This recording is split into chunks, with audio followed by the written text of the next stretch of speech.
WJPF Heron, W258DP Heron, 99.5 FM.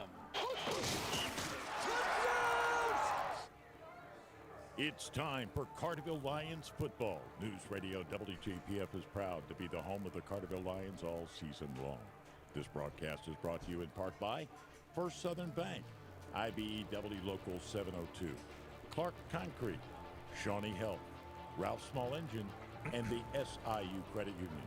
Also supporting this broadcast, Central Hospital for Animals, Joe's Lawn Care, John A. Logan College, Banterra Bank, and Ward Chrysler.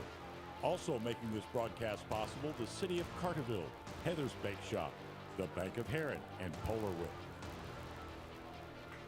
It's time for Carterville Lions football. Here's Keenan Clark and the voice of the Lions, Dave McKenzie. Good evening, everybody. Welcome back to Lions Field. It is week 2 of the high school football season. It's Dave McKenzie, Keenan Clark alongside. Of course, Carterville Lions got that big win a week ago. Keenan Clark, 35-34. What an exciting ball game that was. Great game, and we saw a little bit of a coming out party for Jonathan Miller. He had a fantastic night. Would you say 190 yards, give or take? Yeah, about 186, according to my stats from a week ago. But you know, what a tale of two offenses. You had Carterville that just ran for 200 and let's see here, rushing yards, 303 total, and Marion only had 18 yards rushing in that game. The rest of it was their passing game where they threw for 351 yards. They did, and they did that with minimal attempts because we talked about they only had 4 snaps in the first 16 minutes of the second half.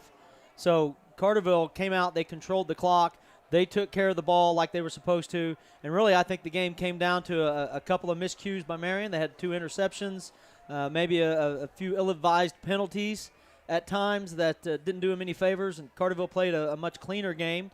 Neither one of them was perfect, but Carterville played a much cleaner game, and hopefully they can build on that and continue that today. Absolutely, and congratulations. In week 2, you get to take on Steven Kazuzik and this Nashville Hornets team. Now, let's flash back a year ago. Carterville, coming off a terrible week of practice after week 1, go to Nashville, and they come away with a 20-16 win. Just the fact that was probably one of the most impressive wins that Carterville had a year ago because it wasn't a good week of practice for the Lions going into that game. It wasn't, and they were building that on the fact that they had a different result week 1 as well. So we had a very unfortunate week 1, a poor week of practice going into it, and then all of a sudden we found a few things that started to click for us a little bit and was probably the underdog going into that game. That was the only regular season loss that Nashville had that year. And now this year you've got Carterville coming in on a high, and you don't want to come in with too much anticipation. You don't want to come in overconfident. You need to come in and just play ball, settle down. You know, week 2 is always hard. Every team will tell you that week 2 practice is the worst. But also on the flip side of it, you'll see the most difference in a team from week 1 to week 2 because you've got the film of the game that you just played that you can really work with the players and they can actually see what's going on the field. You're exactly right. You can't simulate game speed. You can't simulate the reps in practice like you can when you go out there against an opponent who's trying to stop you on every play.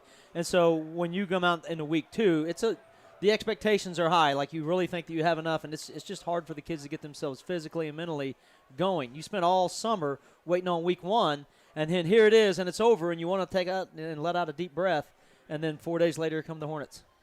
So we'll find out tonight as we're about 15 minutes away from kickoff here at Carterville. This is our Ralph Small Engine pregame show. Nashville Hornets have finished up their pregame workouts, and they're making their way back toward the locker room area. Carterville already on their side of the locker room as we continue here on our pregame. We're going to go on and take another break. When we come back, we'll continue. We're at Lions Field. Lions taking on the Nashville Hornets here on NewsRadio WJPF. Bank with people you know, who know and love Southern Illinois. First Southern Bank is a community bank that wonder what the facilities are like in Charleston. To the communities. Heard anything? Know anybody who's been there? I'm going to make calls on Monday. local decisions, and I locations kind of throughout was- Southern Well, if Illinois there's something I need a heads up on, let me know. I will. If I'm going to be outside or inside or what. Member FDIC, I equal kinda- housing lender. Visit First Southern Bank Yesterday at when I talked with firstsouthernbank.net. Brett, I said, "Are you guys chartering up there?" And He said, yeah, that's the plan.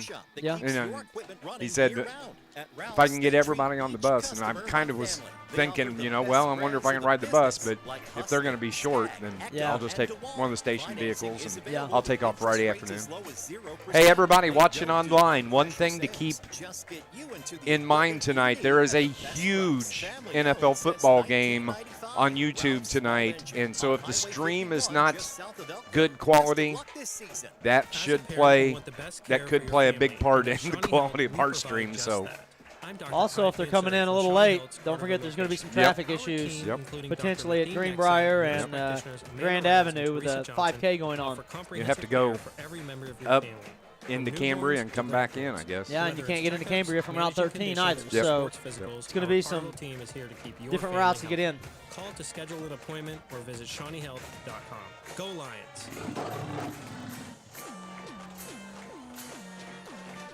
Welcome back to Lions Field. It's Dave McKenzie and Keenan Clark with you as we're getting you set for week 2 of this high school football season. An exciting night, a beautiful night weather-wise. Clouds have stuck around, cool temperatures, should just be downright enjoyable as we go through the rest of the evening. Hopefully the rain that's in the forecast is after midnight or so and doesn't have any bearing on what we're doing here tonight. Carterville, of course, coming off that week 1 loss and would like to pick up a win here this evening over the Nashville Hornets. It's not going to be an easy task. Steven Kazusic, last year this Nashville team, they only had 1 regular season loss, and that was to the Carterville Lions. They wound up being a semifinalist in the state playoffs. A lot of turnover on their program. They lost a lot of seniors, had a really good, successful senior class. So this year they're going to be starting some underclassmen. In fact, one of their best players this time last year was in 8th grade. Imagine that. Yeah. Yeah, and his name sounds familiar. We'll get into that Yep. in just a little bit. And you're going to hear some familiar names if you have followed Nashville sports for any length of time. There's some familiar names there. We're going to go on and take our second break here of our pregame show, Ralph Small Engine pregame show. When we come back, you're going to hear from the head coach of the Carterville Lions. It's Brett Dial. He's coming up next here on News Radio WJPF. In the world of construction, time is money. Introducing We got Natural Stone's fleet 8 of minutes, volumetric so concrete mixers. With their state-of-the-art mixers, they mix the exact amount of concrete you need on site, saving you time and money. Stop paying for concrete you do not use. From foundations to driveways, sidewalks to patios, call Clark Natural Stone at 618-997-3889. Clark Natural Stone, shaping the future of construction, one pour at a time. SIU Credit Union knows what it means to be a part of a team. Whether you're on the field or in the stands, community is what it's all about. They're not just here for your financial needs, they're here to give back, because people helping people is at the heart of everything they do. You can join SIU-CU if you live or work in one of the lower 24 counties in Southern Illinois. That's right, if you're a Lions fan, you can be a part of their team too. Learn more at SIUCU.org. SIU Credit Union, your financial home team. Membership required. Insured by NCUA.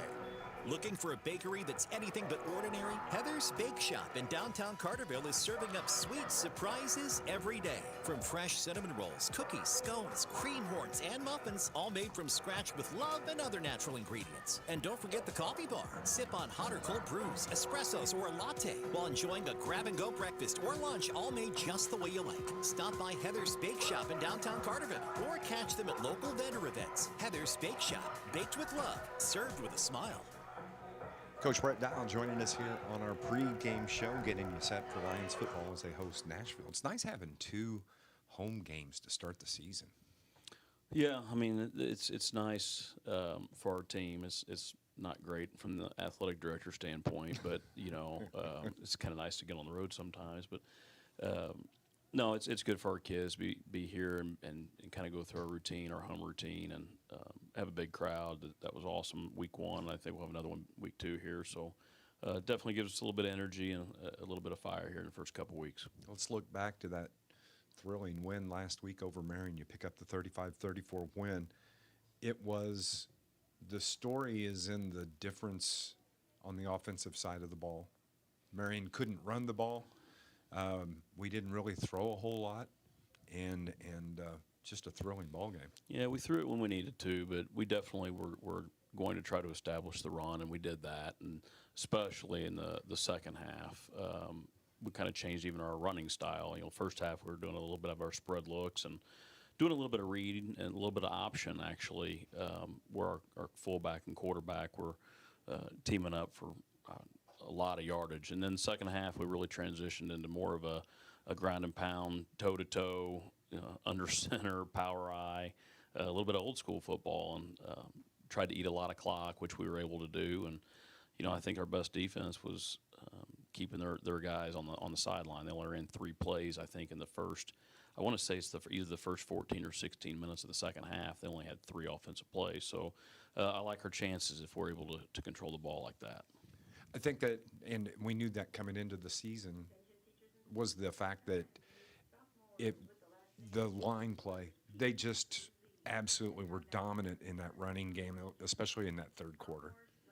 Yeah, I was really, really pleased with our line. Going back and watching the film, I mean, there was just they were physical. We had a really physical game up front.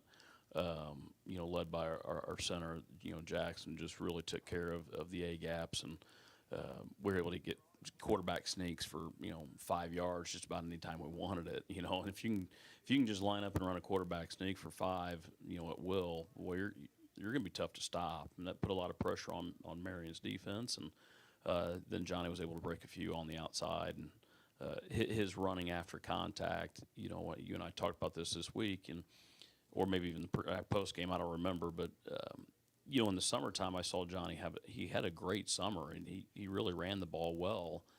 But you have a quick whistle in the summer, so what I didn't see, and really didn't expect to see, was his yards after contact. I mean, he would get hit and just spin and keep running, and that I didn't see because of the quick whistles all summer. So I was really happy to see that effort, and that was a tremendous ball game from Johnny for sure. I think one of the most surprising stats that I saw once the game was over with was the 100 yards from your quarterback rushing. It was a sneaky 100. I mean, I was just surprised he hit that 100 mark. Yeah, I think that the second half was what you're talking about with the sneaky part, but I think in the first half he busted a few off of some option plays that were some pretty big chunks. So he grabbed a lot of that, really a lot of it in the second quarter. Johnny really established us in the first quarter, and then Andy really pulled the ball off edge in the second quarter quite a bit and got some big yardage. And kind of put them in conflict of, was it going to be Johnny or the quarterback? And then the second half, when we went toe-to-toe, we kind of gave them a different look than what we did in the first half, which I think they had to spend a lot of time in the third quarter adjusting to. And by the time they did, we were able to possess the ball for most of the quarter. So, yeah, it's a sneaky one when you look at the second half, because a lot of it were literally quarterback sneaks.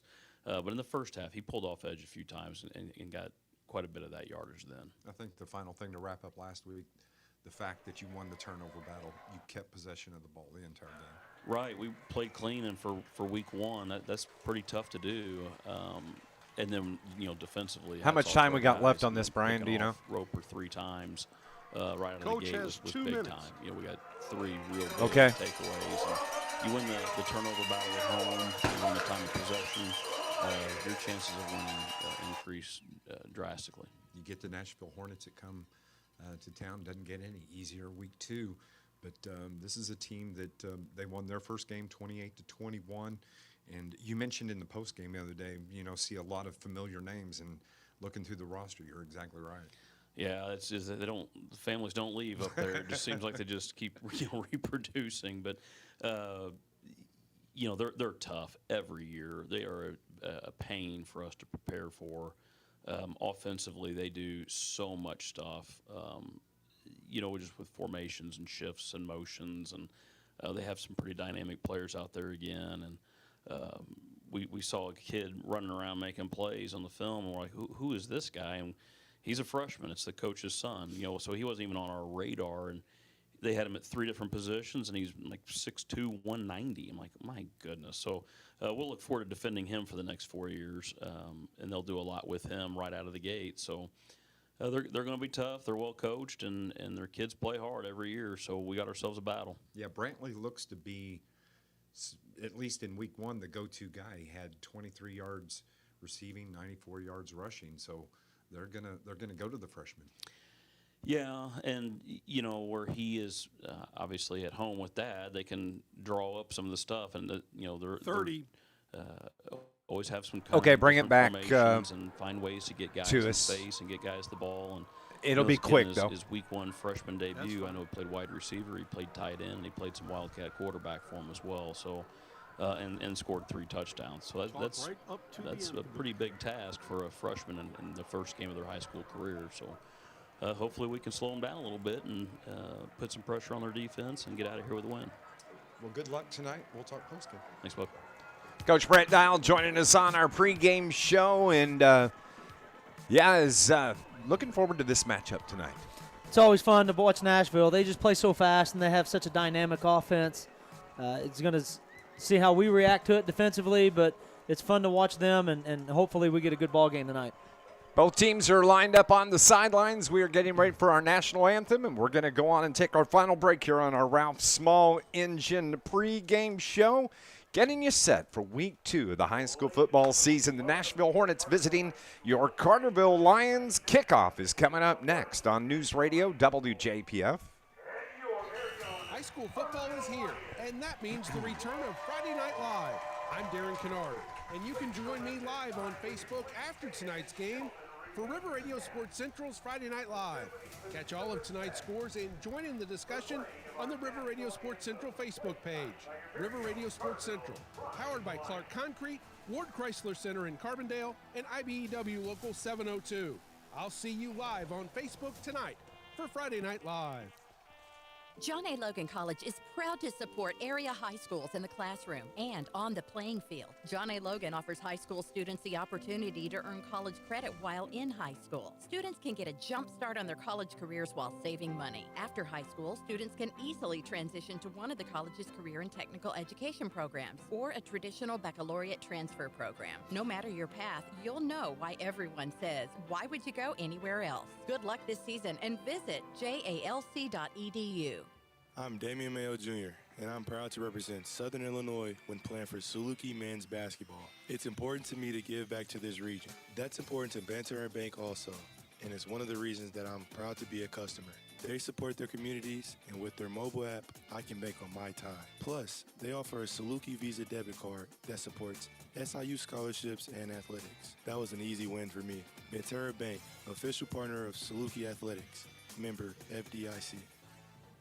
Rain or shine, sleet or snow, call Joe. Joe's Lawn Service, Carterville, is a locally owned and operated business serving Southern Illinois for over 20 years, specializing in much more than commercial or residential lawn care. Joseph McMahon and his crew can do snow removal, bush hogging, tree trimming or tree removal, landscaping maintenance, and much more. Call 534-8148. Rain or shine, sleet or snow, call Joe.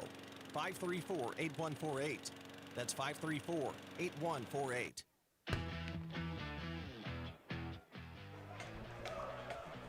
The cannon fires at Carterville High School thanks to the Hill Gang, and the national anthem, well done by the Carterville High School Marching Lions, the pride of the Lions. We're glad to have you here on Friday night, a beautiful night weather-wise. Cloud cover settled in, nice cool breeze blowing in this window. It's going to be a good night. Feels really good right now. I think Nashville won the toss. They have elected to receive, if I'm not mistaken.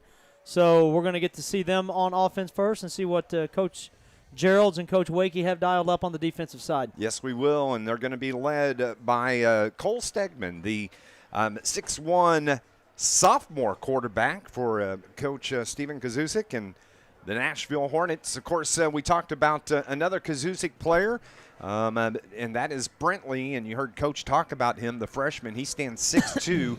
He's 190, got good hands, is tall, can get up and go up and get the ball, and that's what they did last week against Carlyle. Yeah, they put him in a lot of different spots offensively. They may put him at tight end. They may have him split out or at Okie, and it's really hard to kind of set up what you're doing defensively because he's always on the field. You can't just key on him when he comes in the game. You've got to be able to protect him in a lot of places. Here we go. It is on the way, and the kick is covered up right at the 31-yard line. It was a hard liner, and it was covered up there by Byron Johnson of the Nashville Hornets. As here come the offense from the Hornets. Nashville with the first possession of the game. We saw a really good performance by our defensive linemen or inside linebackers last week.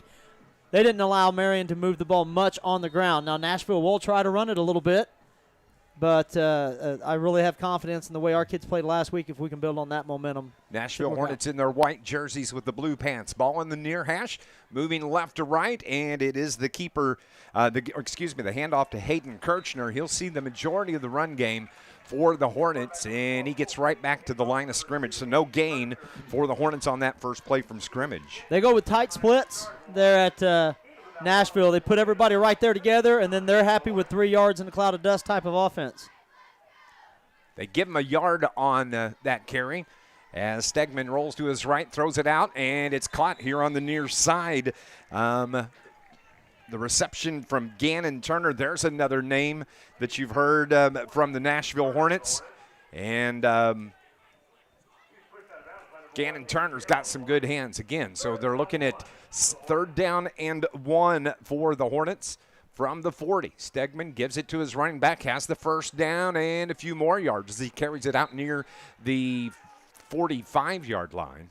It's going to move the chains. The first down of the game belongs to the Nashville Hornets. Put a lot of pressure on Andy Johnson tonight. He's calling all the defenses. He's doing the checks, the reads, seeing where the personnel are at, getting everybody in the right spot, and he has about 15 seconds to do it after every play. Tempo by the Hornets as Stegman takes the snap, drops back 2 steps, throws it to the left side, has his man there. Gain of about 6 on that throw. Nice toss from Stegman to Brantley Kazusic. Marion eats up lots of yardage, big chunks, long passes, whereas Nashville is content to throw that little 2-yard in or out. Hornets are already back at the line of scrimmage at 2nd and 4. And bang, brought down right after a short gain, 1.5 yards. Kirchner took a pop there by that defensive line for the Lions. Johnson and Jamie Jones come in and double team him right there, and you're not going to have a whole lot of luck trying to run through those 2 guys. It's 3rd down and 3 for the Hornets now. Ball is at the 48 of the Carterville Lions as Stegman avoids 1 rusher, can't get away from a couple. Carterville brings him down for a loss. Great sack coverage there by the Carterville D. Great job on the pressure there. Carson Davis kind of flushes him out of the pocket, actually missed the tackle, but got him to move, and then here come the rest of the Lions there to clean it up. Pushes a 4th down. Looks like they're going to have to punt this ball. Yeah, they lost 3 yards on that play, so it makes it 4th and officially 7 for the Nashville Hornets. Carterville doesn't send anybody back deep. Now they put a man in motion, quick snap, and the kick is away and hits and bounces back toward about the 13-yard line. On that kick for Nashville, it was Gannon Turner that did the kicking. Good job as he pins the Lions deep. They're going to have it here. But good job by that Carterville defense to force the punt on that first possession. Yeah, finally get over to the side and catch a break here. Nice punt there, like you said. Very much a Nashville bounce on that one. I didn't think it was ever going to stop rolling. So here come the Lions, led by Andy Johnson. Last week, Andy, outstanding, as he threw 11 passes, completed 8 for 72 yards. So Johnson gives the ball to his running back. That's Johnny Miller as he bangs his way out to about the 20-yard line. Nice gain on that first down carry. Picking right up where he left off last week, just making something out of a little bit, but his line did a nice job. You're going to see the Carterville Lions in a little bit different offensive formation. They're going to try to run that pistol quite a bit tonight, or they're going to stack Johnny right behind the quarterback, give him a little bit better look at the line and see what's in front of him. They send 2 receivers out to the far side, actually trip receivers to the right, as Johnson takes the snap. It's the give once again to Miller. He kind of tripped a little bit, like a foot slip maybe in that backfield, so a loss on that carry. It's going to back him up about 2 yards, it looks like. So it's bringing up 3rd down now for Carterville. Carterville's testing the waters a little bit there. They ran it right up the middle, had a nice gain, and they thought, well, let's just see if there's something on the edge, maybe get them to over-adjust. Nice job by the defensive end right there. Looked like it was number 60, Sam Bloomhorst, that made a good play there. 3rd down and 5 now for Carterville from the 17. One receiver to the far side, one to the near side. Johnson from the shotgun. He's going to keep it himself. Quick pitch to Johnny Miller, trying to get to the outside. Does. 1st down and more. Down the far sideline across the 40, the 45 to the 50. Sidesteps a defender. Finally brought down from behind. What a good job. When you get Johnny Miller out in the open, he's going to gain those big yards. You know, they were testing a minute ago. They were seeing if those outside linebackers, if they were going to take that first man through. They did. Carterville counters with an option the other way. Outside linebacker comes up, takes Andy. He makes a nice pitch, and then you got one-on-one with Johnny Miller, and I like our chances there. Great gain. Takes it down to the 37-yard line of Nashville. Great run by Johnny Miller. Here's Johnson, ready to go. Ball on the far hash. Carterville, right to left on your radio dial. Give right up the middle, banging it out toward the 30-yard line for the Carterville Lions. Nice carry there on 1st down once again. Number 8, Carter Jones, comes in, and we knew he could do that. He didn't need to do that a lot last week because Miller was having so much success in finding the holes. But Carter Jones is going to get some touches, and he is going to have to give Johnny Miller a break, and he can drop his shoulder pads and run straight ahead very well. So here come the Lions facing a 2nd down and 5. The ball is at the plus 30. From the far hash, Johnson, he's going to keep it himself, looking for a little block. Gets about a yard and a half maybe. Not a whole lot open on that line trying to cut through there. So Carterville now has a 3rd down for their first possession of the game. Yeah, Zarin Johnson, again, sees that, comes in from that outside linebacker position. Nashville likes to put 7 guys in the box. They'll have 3 down linemen, 2 middle linebackers that play right inside the guards, and then those outside linebackers carry a big load out there.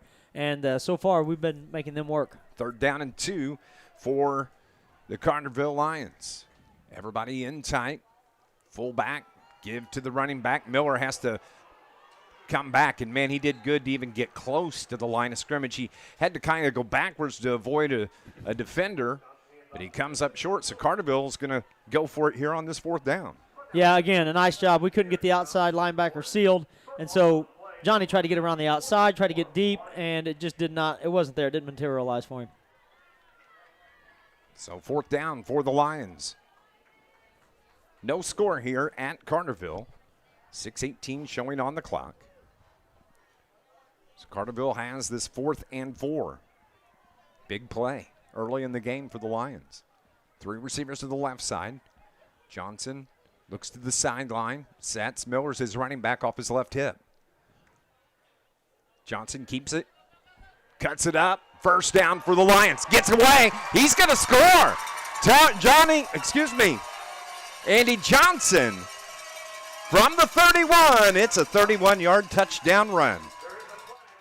I think we got a flag on the play. Looks like a hold in the backfield on Carterville. Oh. That happened a couple times last week as well. Yeah, we had a couple of big plays that were brought back on those types of things. Can't do that. So the big 31-yard touchdown is coming back. And it's going to keep it 4th down. They're going to tack 5 yards on it. So now Carterville is back to 4th down and 10. And it looks like they're going to try to pin Nashville deep, is setting up to punt. Jamie Jones does the punting. He stands right at the 50-yard line. Nashville has 2 back deep. Jones, little pooch kick, kicks it down to the left side, hits just outside the 10, bounces back into the end zone. And Nashville kind of caught a break there because it was misplayed, but they're going to have it 1st down on their 2nd possession. Yeah, the ball just kind of rolled out. He was hoping to get it to jump towards the sideline. Probably the coach is probably wanting to kick it completely out of bounds, and it lands just inside the hash and rolls back towards the end zone. And touchback, extra 20 yards there for the Hornets. Lions broadcast is brought to you by Stephen Rich's Barber Styling for men, women, and children, offering cuts, styling, and perming. Walk-ins are welcome on South Division Street in Carterville. Second possession for the Hornets here. 5:42 on the clock. Here comes the quarterback in Cole Stegman. Stegman rolls to his left, wants to throw, does throw, throws it incomplete. It was intended out there by Gannon Turner. Falls to the turf, bringing up second down for the Hornets. That roll to the left is a tough play for a quarterback. He's going to his left. He's right-handed. He's got to turn his body all the way around. And ball just sailed out on him. So Stegman puts a man in motion. Coming across the line of scrimmage. That was Kazuzik. Throws it to Kazuzik. He has it. Short gain. Popped right there defensively by Hayden Harrell for the Carterville Lions. Yeah, Harrell gave him a little bit of room. They rolled it into his side, so he has to honor the long ball. But once they threw it underneath, he attacked it really quickly and didn't give up much on the play.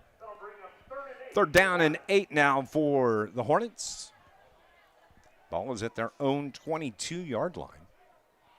Stegman from the shotgun. Pressure, steps up, avoids one defender, trying to cut to the outside, brought down short of the first down.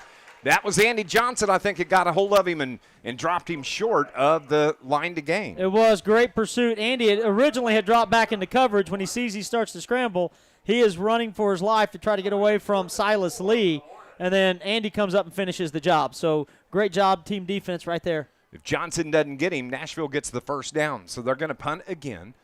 Again, Nashville or Carterville doesn't send anybody deep. The kick short, heading toward the far sideline. It goes out of bounds. Carterville's going to have great field position inside Nashville territory here on their second possession of the game. I feel like looks like they're going to mark it inside the 40-yard line. The ball just kind of came off his foot funny. It was and a went shank. Right over. Yeah, it looked like a shank. It just looked like a shank. No, they've got it marked now at the 45. So still a short field for the Lions. I like it when the game's right in front of us in the booth anyway. Yes. It's a lot easier for us to call things when we can see it right in front of us. Absolutely. And again, we're glad to have you. Don't forget, if you're watching online, I'm kind of concerned about the YouTube signal tonight because there's a big NFL game between the Chiefs and the Chargers that's on YouTube. I'm afraid that may have some impact. So if it's kind of glitchy, that may be the reason. 1st and 10 from the 45 for the Lions. Here comes Andy Johnson. He's in the shotgun. Gives it to Miller, cuts it up off the left end, jumps over, gets hurdled and brought down at the 35. What a nice run by Johnny Miller. And one of the things that you heard Coach talk about in his pregame was he was surprised by the yards after contact by Johnny Miller from a week ago. Yeah, I thought it was interesting when he said in the summer, you're always blowing the whistle early. You don't want anybody hurt. You stop before they get a chance to show what they can do through contact. And then whenever you give Johnny the ball and say play till a real whistle blows, he doesn't seem to stop those legs. 2nd and 1 from the 36 of Nashville. Ball is on this near side. 2 receivers to the left. Johnson's going to run it right up the gut. Picks up the first down, moves the chains. That's efficient running there by Andy Johnson. You know what we saw right there was the same thing that we saw last week, except it wasn't under center. That was our goal line offense, 2 tight ends. Got our Okie back just leading us through the hole. No messing around on the front line. It's just grab it and go straight ahead, Andy. And he did a nice job. Grabbed the 3 yards plus that he needed. Keenan's referring to that second half when Carterville came out of the locker room.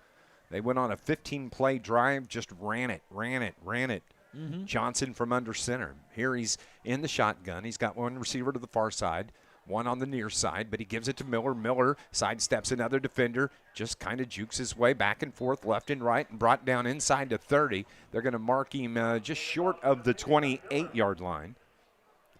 Yeah, he makes a lot out of a little bit of space, so the offensive linemen are giving him a crease, and he is hitting it really hard. He did it, like you said, a nice little spin move to get away from the contact on that. So it's going to be 2nd down and 6. The ball is at the 29-yard line. Johnson rolls right, throws right. Oh, overshoots his receiver. That was Hayden Harrell. And just threw it right off his fingertips. Yeah, just left the ball a little bit high. I've noticed that we brought Jeremiah Bouchard in, who's typically defensive only. He's in here playing left guard. I think we've got one of our offensive linemen maybe either needed a break or had something he needed to get checked out. I think it was Ethan Hendricks is over on the side. So Carterville now, 3rd down and 6. Ball is at the Nashville 29-yard line. Here comes the offense. Trip receivers to the far side. Johnson from the shotgun. Miller, his running back. Gives it to Johnny. Johnny, bottled up, gets past the first wave, falls forward to about the 25-yard line, going to come about 2 yards short. So Carterville has a 4th down and 2 now. That'll be from the 26-yard line. Officially 4th and 3. Just a little inside trap there. We pull P.J. Huizinga from the other side and kicks out the first man he sees past the center, and Johnny sees that hole and cuts right off his hip and grabs, 5 yards on that play. Gives us a 4th and manageable play here. So here's Johnson. Tailback is Miller. Johnson's going to keep it. 1st down. That's going to move the chains again for another fresh set of downs for Carterville as Johnson takes it down to the 16-yard line of Nashville. Great read on that. Just another option to the speed option to the right side. That time the outside linebacker got really deep. I believe that was number 9, Owen Diedrich. He gets really deep, and he sees that, decides I'm going to cut it in instead of pitch it, and then he grabs the yards that time instead of handing them off to Johnny. Great read right there by Andy. Ball is at the 16. Miller takes the handoff. Stacked up right there. First time tonight, he's really not had any gain. A lot of times whenever you're getting the ball out on the edge, those linebackers have a hard time getting out there to help out because they get caught up in the wash. Well, it also happens to your running backs too. So Johnny gets that ball, and there's just a wash. It's just a big mosh pit right in the middle. There wasn't any openings. Couldn't do anything with that. So quick huddle from the Lions. Swarm of Hornets. Got him 2 receivers to the right side, 1 to the near side. Coming across, Jamie Jones in motion. They throw it here to the near side. And down inside the 5. That was Zach Carter on the reception. Great patient play. After the catch, he didn't just take it and fall forward. He turned and looked and assessed the situation. If you can catch it and then react like he did, it was a really nice job of seeing what lane was being given and then just ducking his head and getting down that lane. Pulls out that next 1st down. We're 1st and goal inside the 5. So the ball at the 3-yard line for Carterville. Johnson from under center. Keeps it. Just kind of rides that guard and center in. Touchdown for Andy Johnson. Carterville, a 3-yard carry by the QB for Carterville, Andy Johnson. And why wouldn't you? You're in I formation, but really, let's not mess around. Take the snap, get right behind Jackson. He put his hand right on Jackson Smith's back and just followed him into the end zone. The biggest guy on the field, that's a safe place to go. So coming in. Number 33, Gavin Johnson, sophomore Gavin Johnson coming in for the extra point for the Lions. Andy on the hold. It's here at the 24-second mark. Carterville scores. The kick is up and good. Extra point is good. And Carterville leads this game 7-0 with 24 seconds remaining in the first. We'll be back here on News Radio WJPF. Don't let the name fool you. The International Brotherhood of Electrical Workers, Local 702, represents more than just electricians. The IBEW is made up of Southern Illinois linemen, Stream looks tree just trimmers, fine, Dave. telephone workers, Good. utility workers, city employees, factory workers, construction workers, and many more. So when you support the IBEW, you're really supporting Southern Illinois. Help make Southern Illinois a brighter place. Put your trust in the International Brotherhood of Electrical Workers, Local 702, providing a better lifestyle for members and a better life for all. The Bank of Heron has been serving Southern Illinois since 1937, offering everything from checking and savings accounts to loans and a full-service trust department. With convenient locations and a dedicated professional staff, our outreach and involvement in the communities we serve plays an integral role in how we do business, proving it's not just a bank, it's a relationship. The Bank of Heron. Find out more at bankofheron.com. Member FDIC, Equal Housing Lender. Back at Carterville, Dave McKenzie and Keenan Clark with you. And the kickoff is carried by Nashville down here to about the 37-yard line, where Nashville's going to take over right there. Lions lead it 7-0. And good start to the ball game for Carterville. Yeah, they've really established the run game. The one offensive possession they had got stalled, but defensively we've done a nice job so far, and offensively we are moving the ball. So here come the Hornets. 18 seconds remaining here in the first quarter. Ball is at the 36-yard line. For Stegman, takes the snap. He's going to keep it himself right off right tackle. Comes down about the 39, so a gain of 2. And that's going to run out this first quarter clock. It might. They're back at the line. They look like they're going to try to get one off. Yeah, but that's it. There's the horn. Maybe just a hard count. That ends the first quarter. Carterville leads it here against the Nashville Hornets. They're up 7-0 on NewsRadio WJPF. It's the restaurant you've heard about all your life. One of Southern Illinois' most unique spots for burgers, fries, rings, and now Polar Whip and Energy has car hops. Now you can still go in and order an Aztec or a double cheese or grab some fried pickles, and don't forget about the hot dogs and the barbecues. But the minute you pull onto the lot at the Whip, out pops a car hop to take your order. Call ahead, they'll have your order waiting for you. Number 618-988-9210. Come taste the legend. Easy on the wallet too. Polar Whip, Energy's finest restaurant. Central Hospital for Animals in Carbondale, Marion, Heron, and Harrisburg has been taking care of your furry family members for over 40 years. Now offering the VI Pet Plan by Snout. Get monthly pet care plans for dogs and cats with an annual value of just over $200 a month. They also offer puppy and kitten packages to take the worry out of their first year. Need flea and tick prevention? They offer 12-month injectables for dogs, as well as Brevecto Quantum, only available at Central Hospital for Animals. 7-0 is our score here at Carterville. This broadcast is brought to you by Ralph's Small Engine on Route 51 just south of Elkville, with a full-service repair shop to keep your equipment running. Nashville has the ball to start here in this second quarter. It's 2nd and 8 from the 39, and a carry out to about the 43-yard line, and brought down short of the first down. The carry by Brantley Kazusic for the Hornets. He is a big freshman, and you can't tell that he's a freshman out there. He's got a lot of poise, and he just ducks his head and gets what we give him. He's really done a nice job so far. Of course, that's Coach Stephen Kazusic's son. There's another one on here, Patrick Kazusic. He's a senior, 5'11", 195. Hornets now looking at 3rd and 7 from the 43-yard line. 3rd and 4.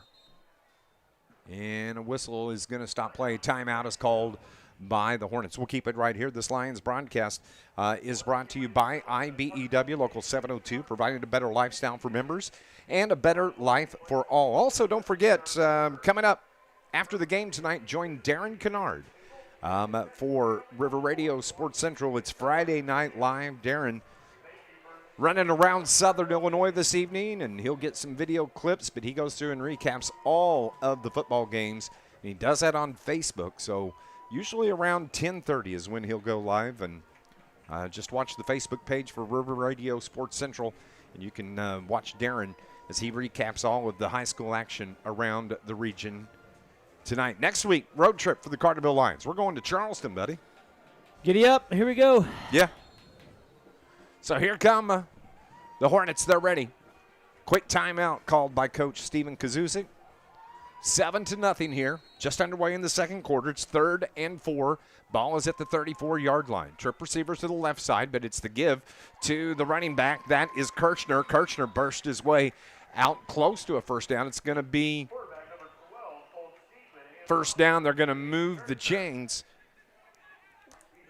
He got popped by Andy Johnson as he came through. Nice job of splitting through. Had a good lead blocker, pulling an offensive guard. They bring it out to the 48-yard line. 1st and 10 for Stegman. Takes the snap. Quick pitch. Once again, Carterville's right there wrapping him up. As a matter of fact, it's going to be a loss of 2 Ball came out on the carry from Hayden Kirchner. The official says he was down, though. So second down now for the Hornets. Carterville leads this game 7-0. Well, two plays ago, Jeremiah Bouchard made a nice spin move and ran down the running back, and he just made another good move to get in the backfield. He's really having a good night so far on that defensive line. Hornets going up tempo. 2 receivers to the right. Stegman looks to throw, throws it deep down the left side, puts it up, has his man. That is Palmer Rankin. Rankin brought down inside the 10-yard line of Carterville and over the top. He was wide open. What a beautifully thrown ball by Cole Stegman. Yeah, he came off. He was split wide, did a little route right across the middle. Our guy got picked. I couldn't see who that was covering him, but he got picked on that inside-out route and just couldn't recover, and it was too much space to catch up on after the ball was in the air. It's 1st and 10, or 1st and goal from the 6 now. And Nashville on the carry. Carterville bottles him up right at the line of scrimmage. Maybe a gain of about a yard or so. Yeah, not much there. Braden Brown, defensive end, comes crashing down and gets him held up and ties him up there in traffic before they can come in and finish the job. Looked like Carter Jones came in and finished him off. So from the 5-yard line for the Hornets, Stegman. Empty backfield behind him. 2 receivers right, 1 to the left. They bring him in motion. That is Dietrich in motion. And it's carried by Kazusic. Brantley scores from 5 yards out. Just took the ball right on the outside. We got sucked in a little bit and turned the corner. There was nobody there. I think you could have ran that one in, Dave. I don't know. I can't run anymore. But good run makes it 7-6 Nashville. And they're setting up. Nope, they're going to run for 2. Go for 2, it looks like. So Stegman from the shotgun takes the snap, hit off his hands, and just has to fall on it. And that's going to keep the Carterville Lions with the 1-point lead. The 2-point conversion, no good. And Carterville leads it 7-6 here at the 9:36 mark of the second quarter. We're going to go on and take a break. Carterville's going to get the ball back. Coming up next on News Radio, WJPF.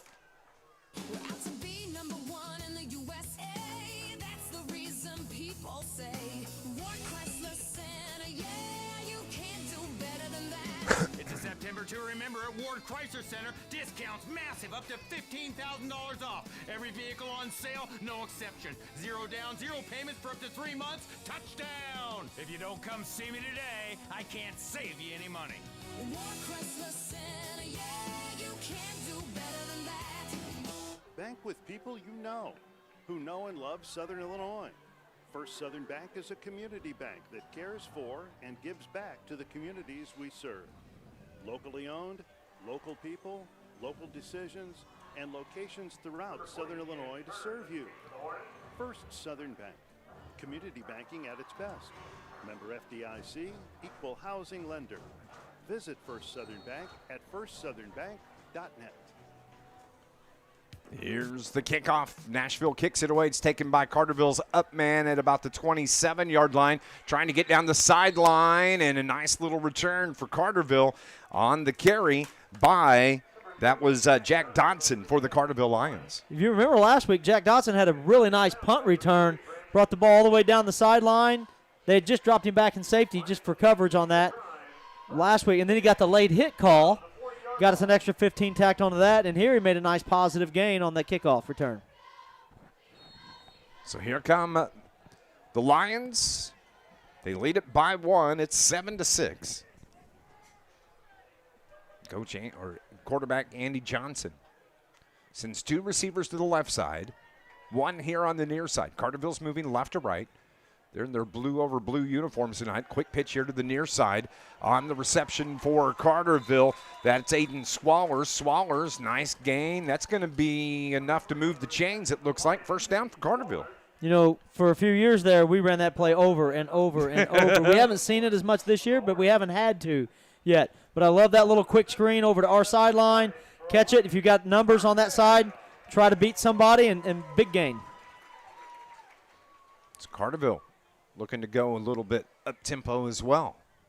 Not quite as fast as Nashville. Johnson Miller, his tailback, gives Miller the ball, cuts to the outside, cuts it up, runs. Oh, the ball came loose. I think Nashville's there. Miller took a big hit, and he's a little slow getting up. And what Carterville did not do last week was turn the ball over. But they do here as Johnny Miller fumbles it, giving it right back to the Hornets.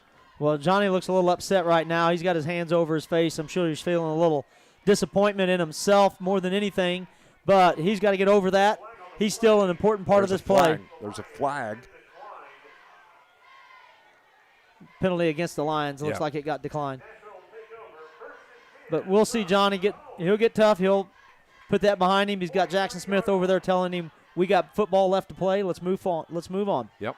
Nashville's already ready to go. They're at the line of scrimmage. Trip receivers here to the near side. Ball's on the far hash. It's 1st and 10 from the 44 of Nashville. Carrying it out to about the 46-yard line is where they're going to mark it. So a gain of about 3 on the first carry from the Hornets. Jeremiah Bouchard gets the tackle. Nashville's ready to go. They're wasting no time. 2nd down and 8 from the 46. Stegman almost got the Lions to jump. Now takes the snap, throws it right side, caught out there. 1st down for the Hornets before being pushed out of bounds. And on the reception out there, that's Gannon Turner. Good enough for a 1st down. The ref hasn't even set the ball down yet, and they're lined up and ready to go again. So it's right at the 45-yard line for the Hornets in Carterville territory. Stegman deep down the right side, has a man out there, caught, and he's out of bounds according to the official on the far sideline. And again, that was Gannon Turner. Was his brother Isaac Turner? I don't know. I don't remember. From a couple of years ago, he was an outstanding receiver. Probably wasn't Ike Turner, though, either. It wasn't Ike Turner. No. I know that. Although Jamie Jones was Jamie Johnson a week ago, so that's possible. 2nd and 10 as Stegman, overshoots Turner once again. Turner was wide open, and the ball was kind of behind him, and he just couldn't haul it in. So now it's 3rd. What makes it so hard to defend is that they're not bringing anybody in. They're using the same 11 players, but they're running a lot of different formations. A lot of teams you can get a head start on that because you see, well, they brought in number 14 or they brought in number 65. You know they're going to go to this formation. But Nashville just takes the same players and puts them in a lot of different spots. It looks like there was a flag down. I think they're waving the flag off, perhaps. Yes, they did. And then we have Braden Brown is down. I don't know if he's hurt or if he's tying his shoe. I think he was tying his shoe. Okay, he's back good. up now.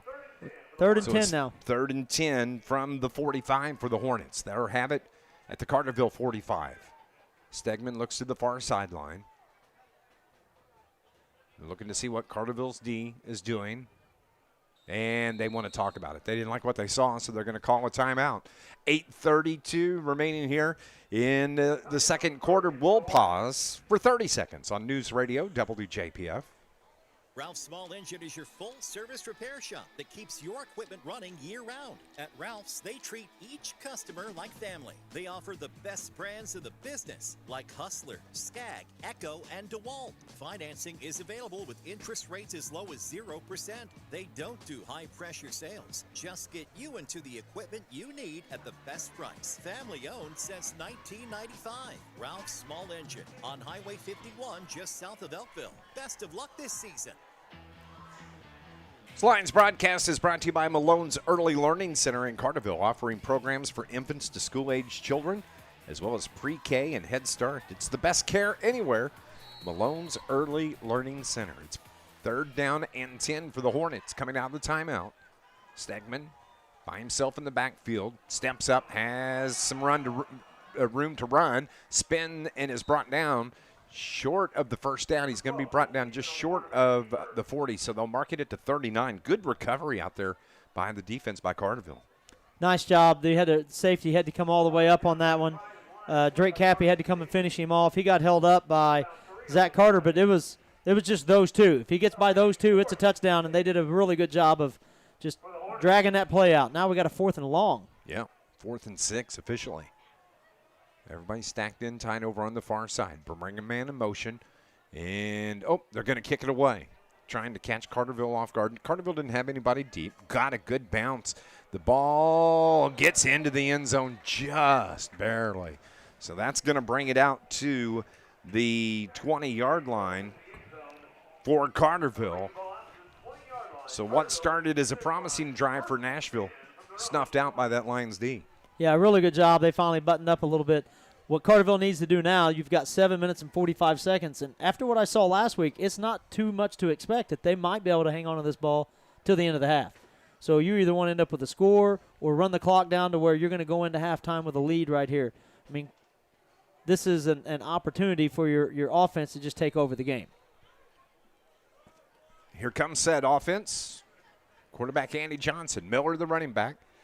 3 receivers here to the near side. 1 spread out to the far side. Johnson hands it to Johnny Miller right off left tackle and carries it out for about 5 yards for the Carterville Lions. Another chunk yard on first down. Going to run it inside the tackles. Now, don't get me wrong. I'd take a 75-yard touchdown run here, but we're just going to make sure that we control the ball and control the clock, I think. 2nd and 5 from the 25. Johnson comes to the sideline, returns to the huddle, calls the play. Now he brings trip receivers back here to the left side. Now he's got all 4 of them out here. Nope, coming out of the game is Zach Carter. But a timeout was called, I think, by Carterville. It was. 7-6 is our score here.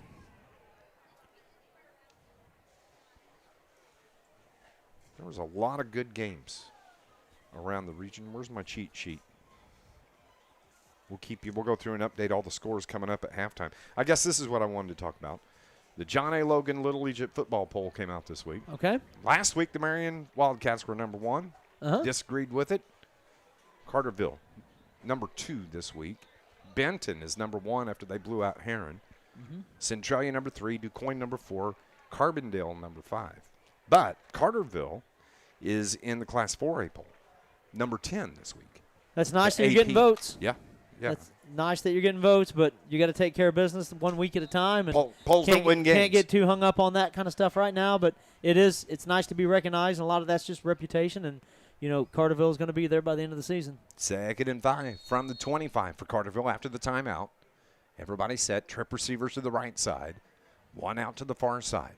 Andy Johnson throws it to the right side, broken up. Well done defensively by Hayden Kirchner for the Hornets. He was right there, and I think Carterville was fortunate that it was knocked to the ground and not picked off. Yeah, that's probably an ill-advised pass on that. Even if he did catch it, he wasn't going anywhere.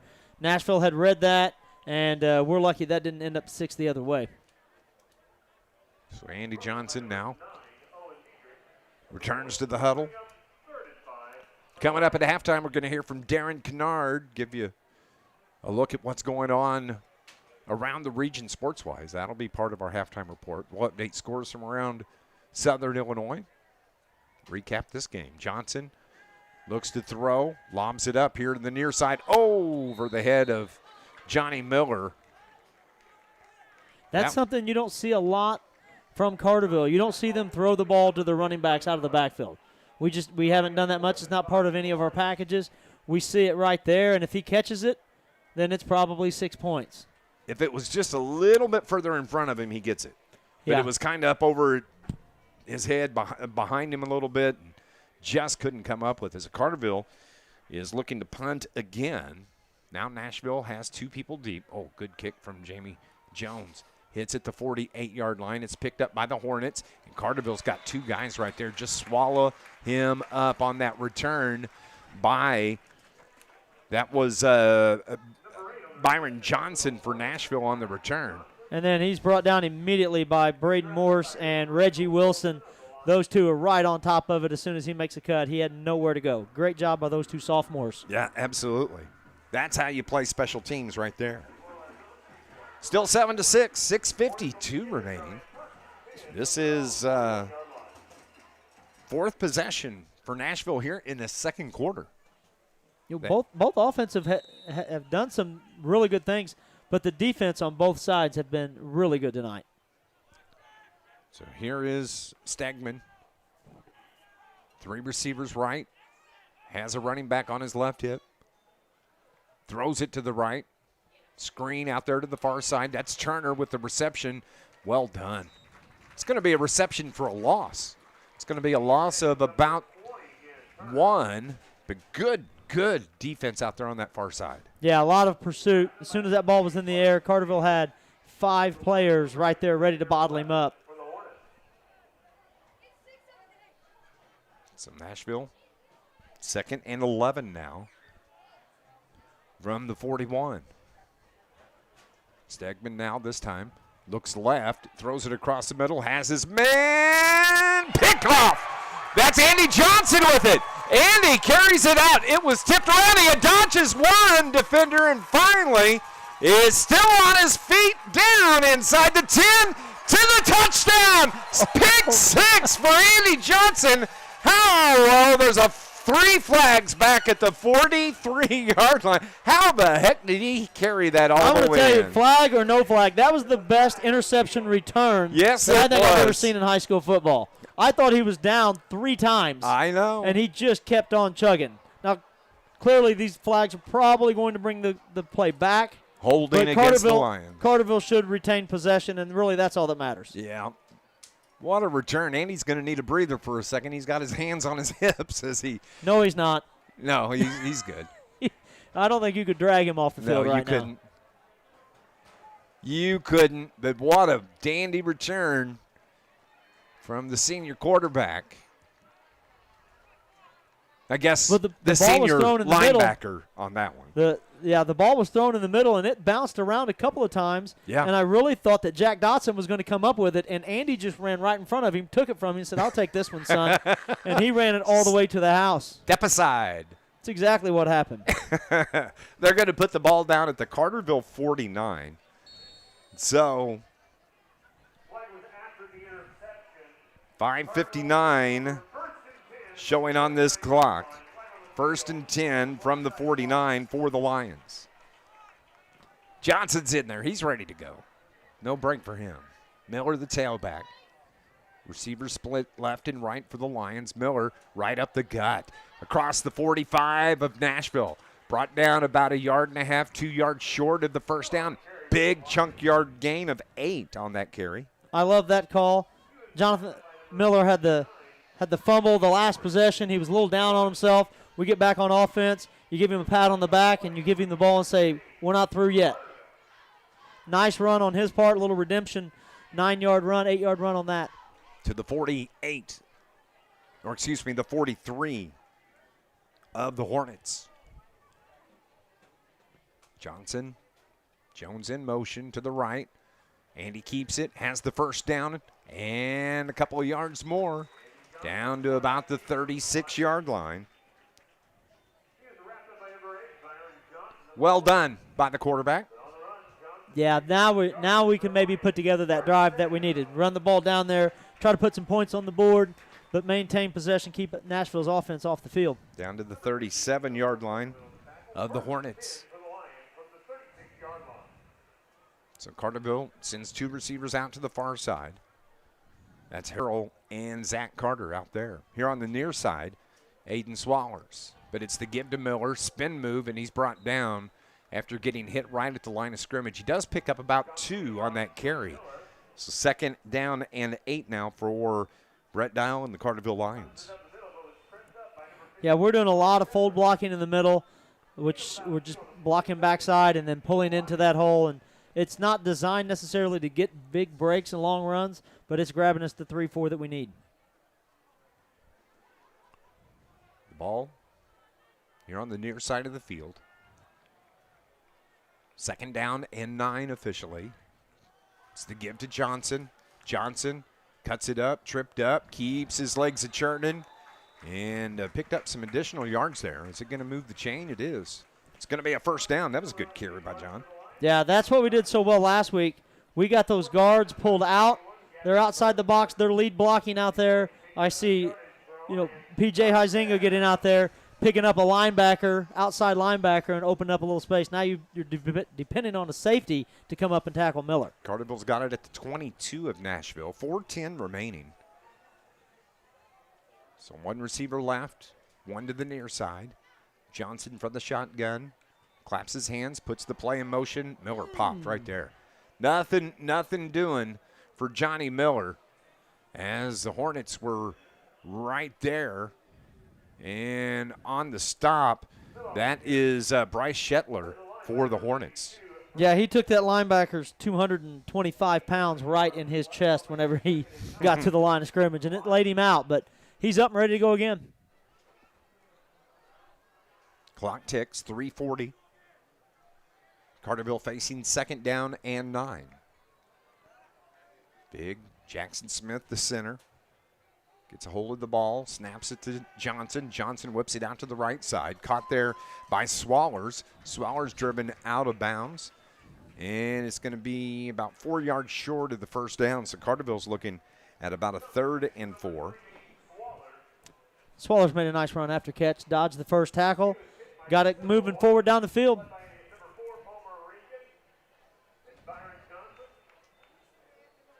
Third and 4 now. At the 17. Here come the Lion offense out of the huddle. Harrell split to the right side. One out to the far side. Miller, the tailback, behind Johnson. Johnson thought about the pitch. Oh, man, he gets away from one and maybe a face mask. What did he wind up doing? Pitching that ball, or was it fumbled? I don't know how the ball got out there right now, but you're right. It looked like there were a lot of flags that came in on the attempted tackles. I think maybe like a horse collar, maybe the back of the helmet, because he kind of ducked down to avoid the defender coming from behind. They did. He grabbed the back of his helmet as he was trying to make that tackle. And he did actually pitch it. When he was falling to the ground, Miller comes back and calls for the ball, and as he's falling, he flips it to him. It's a dangerous play. It's called a face mask, even though it was the back of the helmet. Mm-hmm. So that's going to be close to a first down. We'll have to see. It'll depend on the spot. But, no, it's going to move the chain. So that is a first down. Looks like a 10-yard penalty. First and goal. It's a long first and goal, too. Yeah, it is. It's from about the 9.5. So Carterville's threatening here. 3:04 remaining. The clock ticks. Come on, boys. Johnson has Miller on his right hip. Johnson's going to keep it. Cuts it to the outside. Cuts it up inside the 5.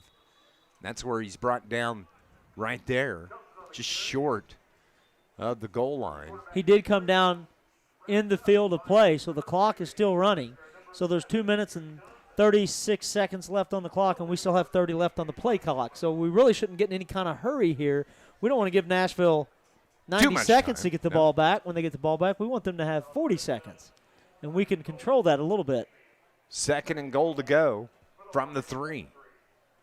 Ball in the near hash. Miller, the tailback, has the fullback in front of him. I believe that's Jones. Here's Johnson. Gives it to his fullback. Carry right up the gut. Was that Jamie on the carry? Looked like he got in. Yes, late call. There we go. But didn't see exactly who got the ball. Let's see what the spotters say. But Carterville scores here. That was Carter Jones. That was our Carter Jones. Okay. Front man on that I formation. Good job, Carter. Just right up the gut. And there was a big old pile of bodies there. It took the officials a few seconds to kind of determine if he got across. He did. The Lions lead it 13-6. The PAT is up and good. They lead it 14-6. Gavin Johnson on the extra point. He is the 3rd Lion this year to kick an extra point. Yeah. Score points that way for Carterville. So Carterville leads it 14-6 here with 2:02 remaining in the first half. We'll be back in 60 on News Radio WJPF. As a parent, you want the best care for your family, and at Shawnee Health, we provide just that. I'm Dr. Kai Fansuri from Shawnee Health's Carterville location. Our team, including Dr. Mathine Nexad and nurse practitioners Amanda Reynolds and Teresa Johnson, offer comprehensive care for every member of your family, from newborns to grandparents. Whether it's checkups, managing conditions, or sports physicals, our Carterville team is here to keep your family healthy. Call to schedule an appointment or visit ShawneeHealth.com. Go Lions!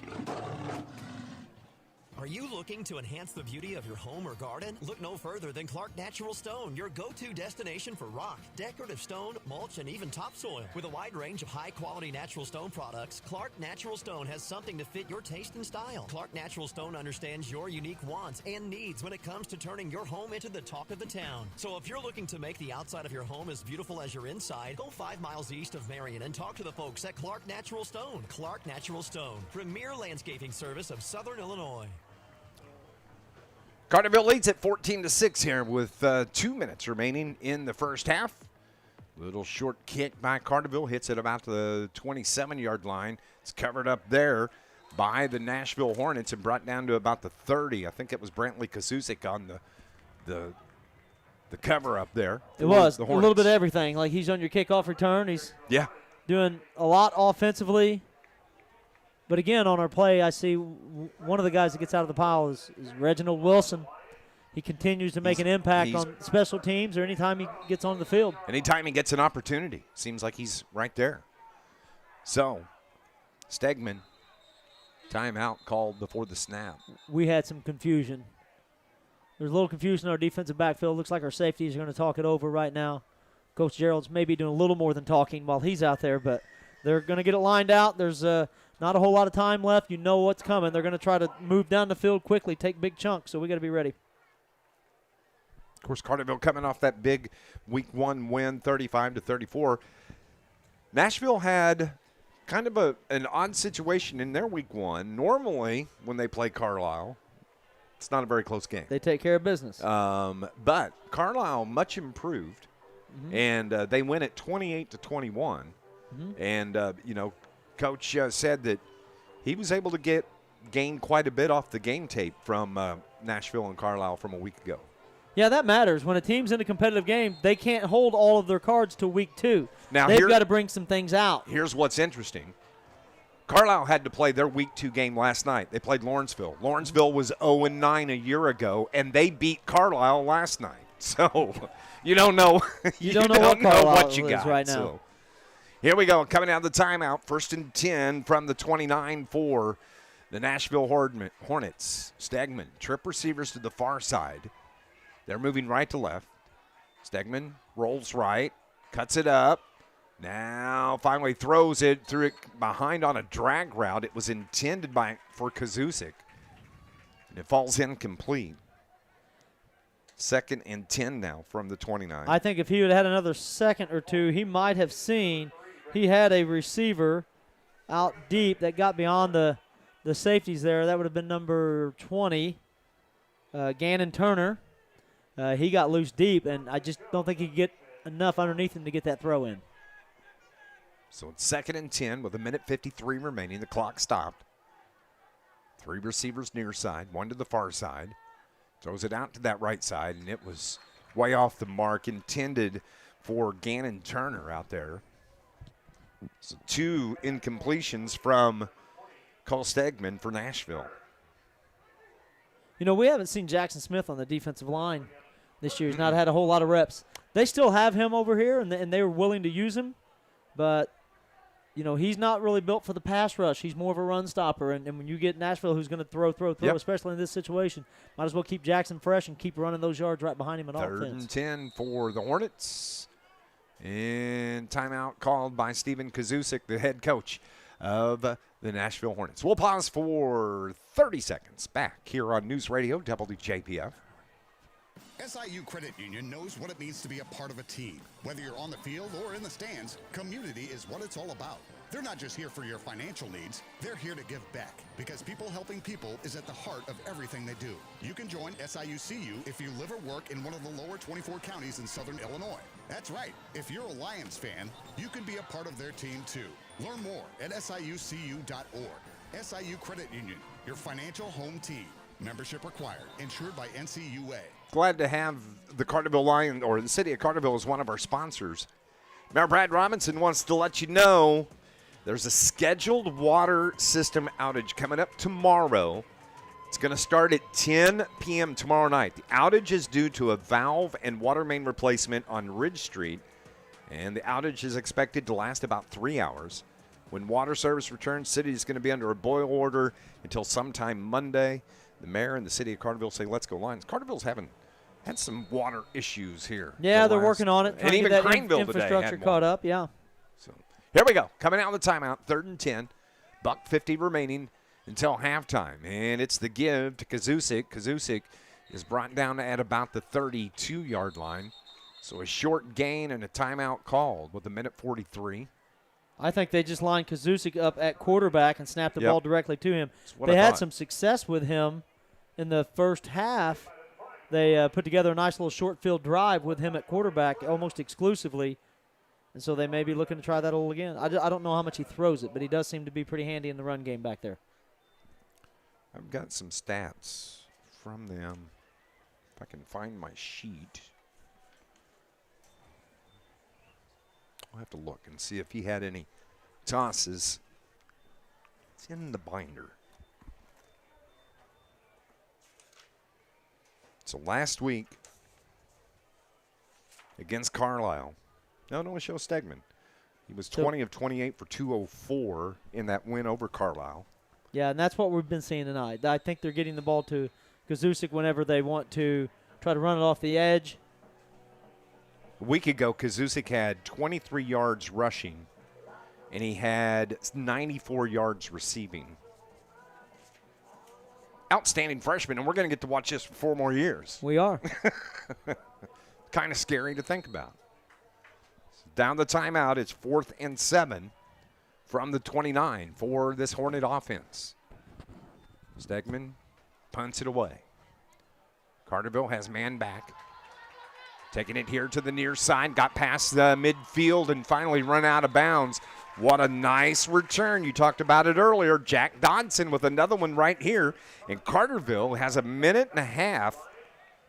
Maybe can punch one in here before going into halftime. Yeah, even better case scenario than what we planned earlier. Good 20-yard return from Jack Dodson. So even though we only have a minute and a half to go, he's given us a short field to work with. We've already flipped it over, and we're back on the good side of the field for us. And here's the thing, too. Carterville's going to get the ball to start the second half. Mm-hmm. So it'd be nice to get a quick score here with 93 seconds remaining. Here comes the Lion offense. Receivers to the far side in Harrell and Cappy. Jones is in motion for the Lions. Throwing it deep down the right side. Johnson puts it up. His man is there. And that was Marion Adams, but it was well over his hands. You know, took a shot for him, had him lined up, and he had his man beat. Just left it a little bit out of his range. I think they're looking to take a shot with him every once in a while. He can really get up from what he's been doing in practice. He can really get up and pull the ball down. Marion is a good one to get it to. He's 6'5". So throw it up there, let him go get it. 2nd and 10 from the 40-yard line. After the incompletion. Johnson once again. This time the pass short. Near side caught. It's by Swallers. Swallers picks up a couple. Falls out of bounds. Stops the clock with 1:22. Showing good hands here initially. I think he started to turn upfield before he had the ball. It came loose. He ends up wrangling it in and maybe grabs a yard or two. Yep. About one, it looks like. So 3rd and 9 now. Ball is at the 39-yard line. Carterville taking their time here. Play clock down to 10 seconds. But the game clock is not running. Correct. Everybody's up there. 4, 3, 2, 1. Got it off. They give it to Miller right up the gut. Gets away. First down. Johnny Miller down to about the 25-yard line. Keeps the drive alive. And what a nice run. Moves the chains. That's really hard if you're Nashville. You're trying to keep this game close, trying to keep it within reach, and then Carterville converts a 3rd and long to move the ball deep into their territory. Here we go. First down and 10 again to Miller. On the outside and brought down inside the 20. Just got it under a minute. Yep, clock continues to roll. Carterville really wants some points here. We may see him throw it then. 2nd and 5. Ball is at the 18. They throw it out there, and it's caught, and it's going to be out of bounds, which stops the clock, which is great. And on the reception, Aiden Swallers. Didn't quite get enough for the first down, but he did the job. He got the move the down marker up a little bit. We've got a 3rd and short. It's looking like Carterville is out of timeouts if the scoreboard is correct, and who would ever doubt those guys that run their scoreboard. So we have to make sure we manage the clock here. Well, it's 3rd down. Miller, he's got the first down. So it's going to keep the drive alive for the Lions. Clock is stopped with 36 seconds while they move the chains. Carterville could pick up another first down. Clock has started again. We're down. 1st and 10. Johnson throws it out. Nice catch. And on the reception, that's Jamie Jones. I think Hayden Harrell came across and got that one. Got out of bounds. Give us time to catch our breath, come up with a plan, maybe get 1 or 2 plays into the end zone. 26 seconds is enough time to get a couple of plays, even if you do have to get it down, reset. 2nd and goal. Oh, it's actually 2nd and 6. Run up the middle.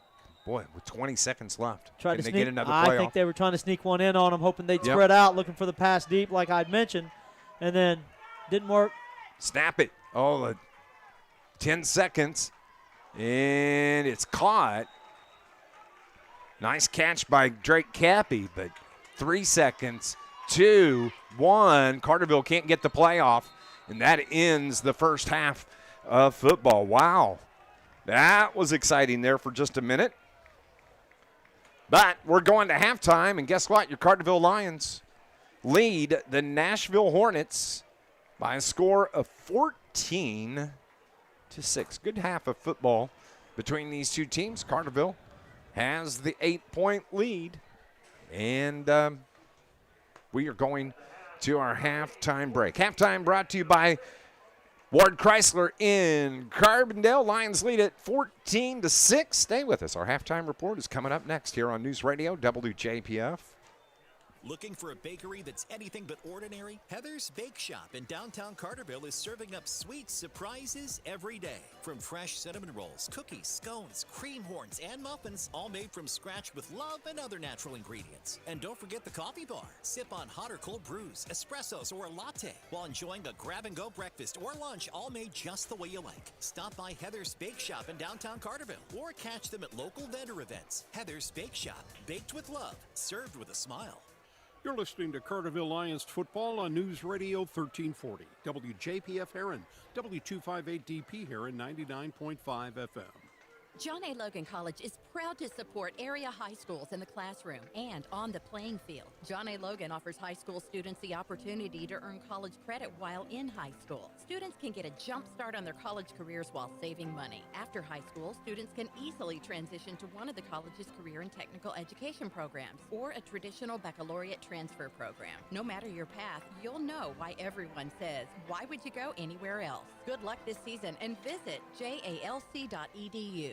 Rain or shine, sleet or snow, call Joe. Joe's Lawn Service, Carterville, is a locally owned and operated business serving Southern Illinois for over 20 years, specializing in much more than commercial or residential lawn care. Joseph McMahon and his crew can do snow removal, bush hogging, tree trimming or tree removal, landscaping maintenance, and much more. Call 534-8148. Rain or shine, sleet or snow, call Joe. 534-8148. That's 534-8148. Welcome back to Carterville High School. Dave McKenzie along with Keenan Clark. Halftime here. And the Carterville Lions lead the Nashville Hornets at the half. It is 14-6. And that's a pretty good first half of football. It was a good first half. We did not run the ball as well statistically as we did against Marion in the first half, but we controlled the clock in half. 12 total possessions in that first half. Yeah. How about that? The Lions led it 7-0 at the end of the first quarter. They scored at the 24-second mark. It was a 3-yard touchdown run from quarterback Andy Johnson. Extra point was good.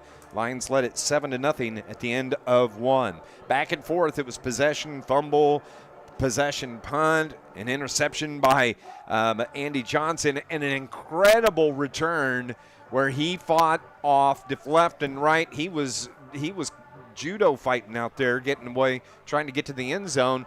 But a hold brings that return back instead of a pick six. Carterville they don't score. They do wind up scoring at the 2:02 on the carry from 3 yards out. The extra point was good. That's where we stand right now, 14-6. Yeah, we've had 2 big plays that were called back because of holding penalties. And so we clean that up a little bit, and the scoreboard looks a little bit different, and hopefully we'll make some adjustments at halftime.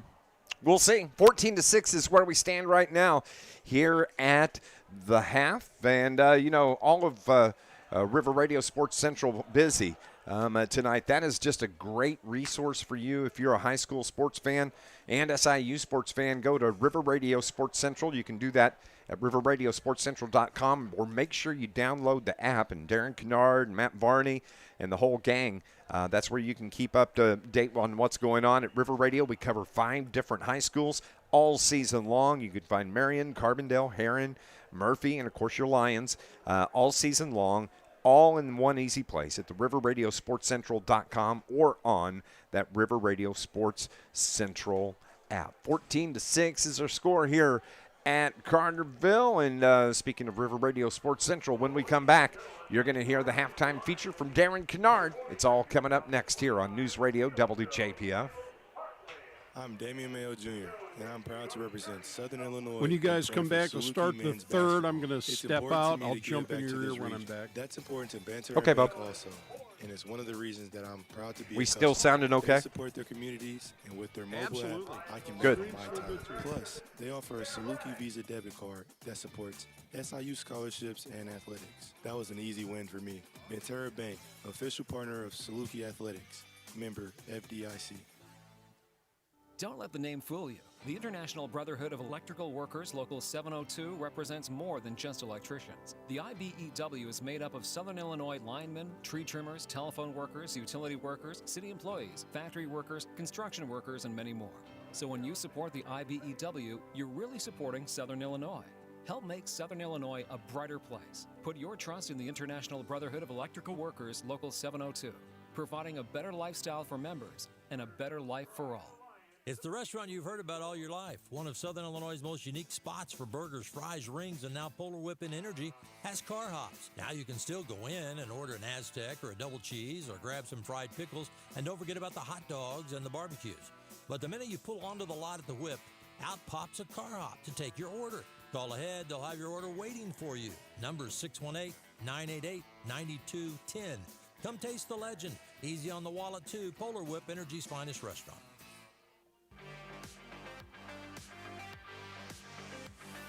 With your River Radio Sports Central halftime report, I'm Darren Kennard. Week 2 of the high school football season had an unexpected early beginning. Carmine White County and Flora, as well as Carlyle and Lawrenceville, had to move their games from Friday due to schedule conflicts for the officials. As a result, both games were played last night, making an already odd week due to the holiday Monday even shorter. Flora held off Carmine 20-14 to improve to 2-0 in the season, while the Bulldogs fall to 0-2. Carlyle is also 0-2 after losing at Lawrenceville 34-12. Several tournaments dominated the volleyball landscape last weekend.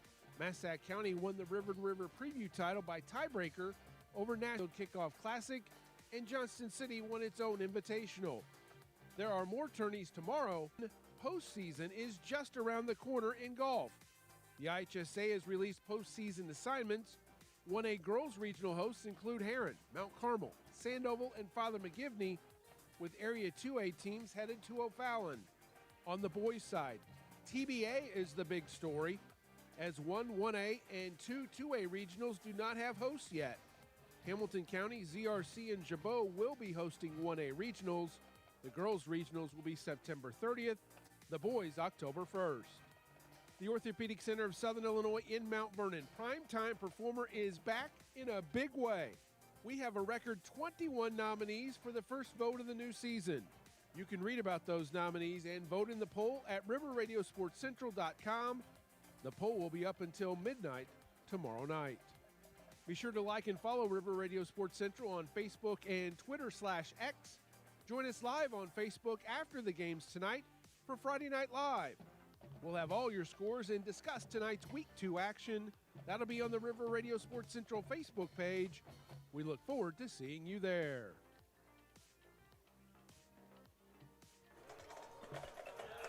Thank you, Darren. Welcome back to Carterville High School. Dave McKenzie, Keenan, and Clark with you. Here at the half, Carterville leads at 14-6. Let me go through, recap some scores from around Southern Illinois. At the half, Murfreesboro leads Anna Jonesboro 20-0. DuQuoin shutting out Harrisburg this evening, 35-0. That's a halftime score. Massac County beating Ballard Memorial 28-0 here this evening. West Frankfort has the lead on the Heron Tigers. Heron scores a touchdown tonight, but they trail 22-8. Benton and hammering Robinson, the Maroons tonight. It's 49-0. Of course, they had the 69-0 win over the Tigers a week ago. South teams, games involving South 7 teams.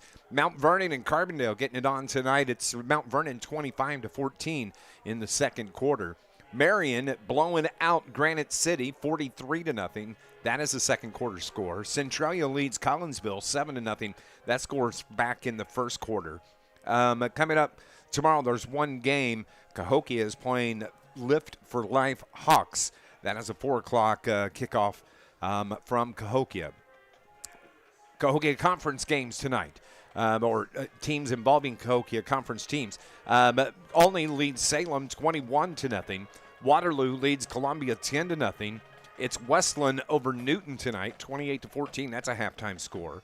Chester beating Pinckneyville 39-7. Roxana leads Redbud 35-7 in the second. And no score being reported from Principia and Dupo. Black Diamond Schools playing tonight. Christopher getting beat by Johnson City. Of course, Christopher picked up their first win last week, an emotional win. I loved seeing, I don't know if you saw the video, Keenan, of the players after the V formation, and they came over and hugged Mike Rude, the head coach there on the sideline.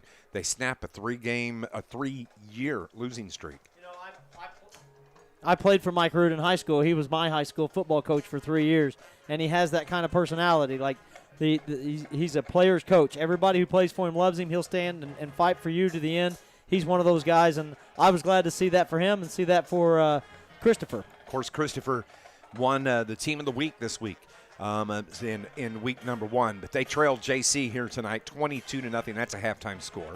Cesar leads Hamco tonight 20-8 at the half. Game coming up tomorrow, it's going to be Edwards County at El Dorado, 7 o'clock tomorrow night. And Red Hill and Fairfield are going to play tomorrow night at 7 o'clock. Tomorrow evening, 14-6 is our score here at Carterville. We're at the half. The pride of the Lions on the field going through their halftime show. Of course, it's marching band season as well, not just football season and cross country. And, hey, the other thing I wanted to talk about this week, Carterville's got a tennis team for the first time. And by God, they won their first match the other night. How about that? They did. Good job. I know they had a lot of participants, and it's good you get kids who will come out and play tennis that, maybe they haven't been participating in other fall sports. It just gives you more time and more participation in our high school, and that's what we really strive to have. That was outstanding, and I was glad to see that. 14-6 is our score here at the half. We're going to go on and take another break. When we come back, we'll talk more about this game coming up here on News Radio WJPF. Central Hospital for Animals in Carbondale, Marion, Heron, and Harrisburg has been taking care of your furry family members for over 40 years. Now offering the VI Pet Plan by Snout. Whatever you need to do. For dogs and We're cats good. with an annual value of just over $200 a month. They also offer puppy and Oh, my kitten bad. packages to take the worry out of their first year. Need flea and tick prevention? They offer 12-month injectables for dogs, as well as Brevecto Quantum, only available at Central Hospital for Animals.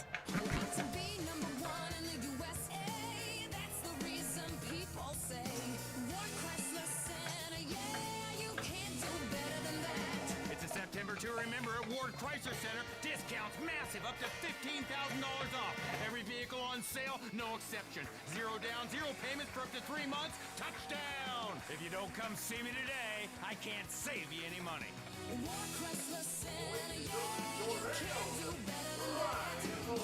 At the Bank of Heron, we know the recipe for success begins with the right ingredients. So we've taken services like mobile banking and teen debit accounts, added in helpful employees and a full trust department, and topped it off with a commitment of service to our communities.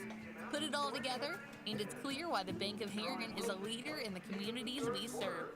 Community strong, the Bank of Heron, it's not just a bank, it's a relationship. Member FDIC, Equal Housing Lender.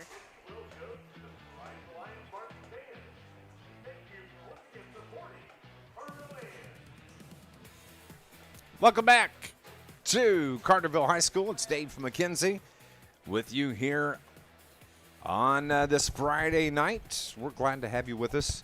And 14-6 is our score here at the half. What do you expect in the second half, Keenan Clark? I think we're going to see a little bit more scoring. I think they're getting real close, but they just haven't quite busted out. Nashville's not going to end this game, I don't think, with 6 points. They're going to figure a few things out. Very strong, athletically, well coached, and I think that we're going to figure a few things out. We're not getting to break tackles like we did last week, so we've got to find a little bit more unique ways to get Johnny out in space, and I think that's going to happen. I think we're going to see a little bit more offense this half. In talking with the coaches this week, this Nashville team, they do so much. And you made a great point in the first half, is they don't substitute a whole lot. So they are at the line of scrimmage. They're ready to go when the ball is set down. Mm-hmm. But when you don't substitute, then that means defensively you can't substitute. Mm-hmm. And an offense can have their way with you. Yeah, if you look at what Andy Johnson, who calls our defense and our sets and everything back there, what he has to do in just a short period of time, he's got to find 3 different numbers, know where they're located, what that means for us, identify the strength, and then get probably 5 other people he's responsible for getting them aligned and set up. You know, that's a lot to put on a kid whenever there's not a whole lot of time going on. Whereas you usually get a little bit of a buffer if they're bringing in this kid or bringing in that kid. You know it's one of these 2 sets, or they're going to run it this way or that way. But Nashville they guard everything so well that Carterville's got to be on their toes. And one miscue, and they're athletic enough to bust one. So we're doing a great job so far. I feel like we've got kids where they're supposed to be. It was just a matter of hanging on. Hornets are the first ones out of the locker room here after the halftime break. Carterville starting to stroll their way out now. Yeah, I think so. I think we only saw, 20 points scored in this first half. Mm-hmm. We could easily see 20 plus scored here in the second. Well, we saw that in the last 4 minutes of the game last week. We did. Week. We sure did. Boy, that was an exciting game. It was. But, hopefully our kids now have flushed that game. Everything that happened on that one's gone. Yep. Right now their mission is to take care of second half here. Absolutely. So, as we said, Carterville led it 7-0 at the end of the first quarter. And they lead it 14-6 here as we're getting ready to kick off second half action for you here from Lions Field. We're going to go on and take our final break here on our Ward Chrysler halftime show. When we come back, we're going to have the kickoff. Get you set for second half action right here on NewsRadio WJPF. High school football is here, and that means the return of Friday Night Live. I'm Darren Kennard, and you can join me live on Facebook after tonight's game for River Radio Sports Central's Friday Night Live. Catch all of tonight's scores and join in the discussion on the River Radio Sports Central Facebook page. River Radio Sports Central, powered by Clark Concrete, Ward Chrysler Center in Carbondale, and IBEW Local 702. I'll see you live on Facebook tonight for Friday Night Live. Bank with people you know, who know and love Southern Illinois. First Southern Bank is a community bank that cares for and gives back to the communities we serve. Locally owned, local people, local decisions, and locations throughout Southern Illinois to serve you. First Southern Bank, community banking at its best. Member FDIC, equal housing lender. Visit First Southern Bank at firstsouthernbank.net.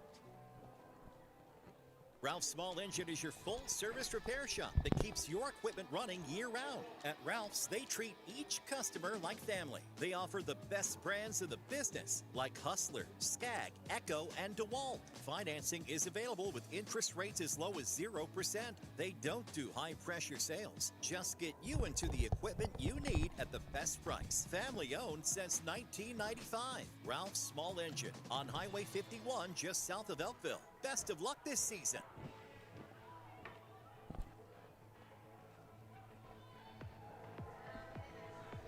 Welcome back to Carterville High School.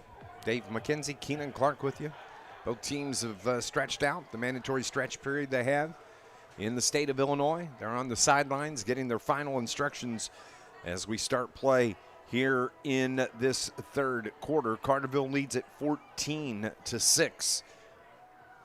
Carterville's going to get the ball to start play here in the second half as Nashville won the toss and they elected to defer. But one NFL game going on tonight. Kansas City taking on the Chargers. And the last score I had was the Chargers 10-3 with under 2 to play in the second quarter. And that game being played in São Paulo, Brazil to start the season for the Chiefs. I haven't followed it that closely because I don't have anybody from either team on my fantasy team right now. So this is going to be my night away from football, away from NFL football. Got Taylor Swift on my fantasy team. Oh, do you? Yeah. Yeah. Good luck. No.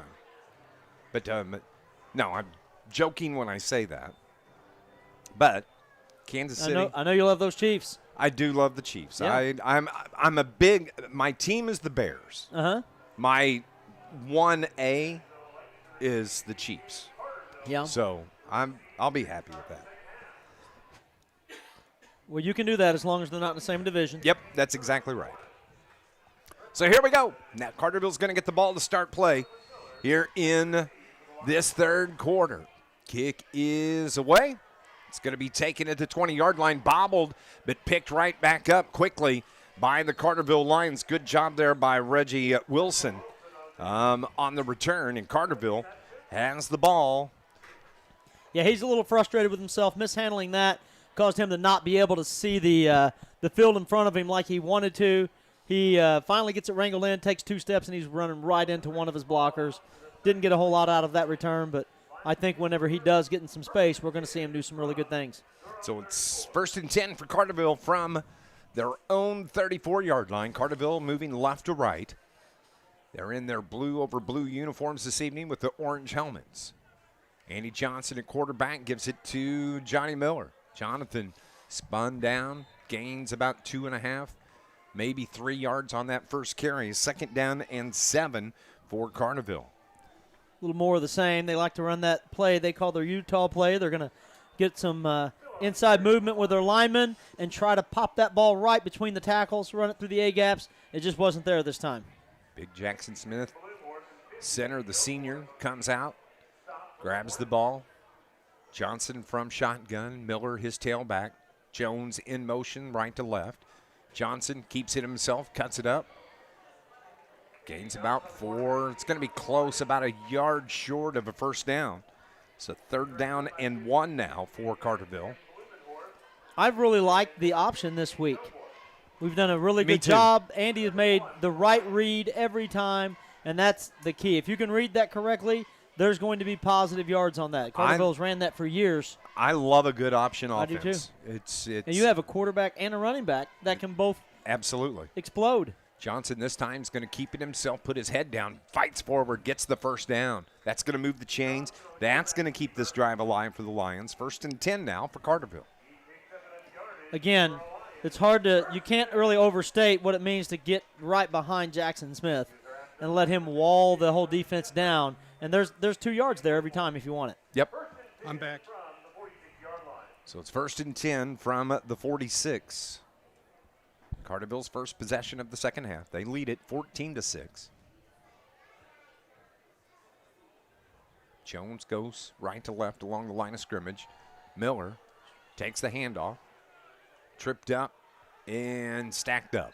Right at the stick, right at the – oh, there's a late hit over there, but no whistle because Jones wound up on his backside. It's going to be a gain of 1 for Johnny Miller. 2nd down and 9.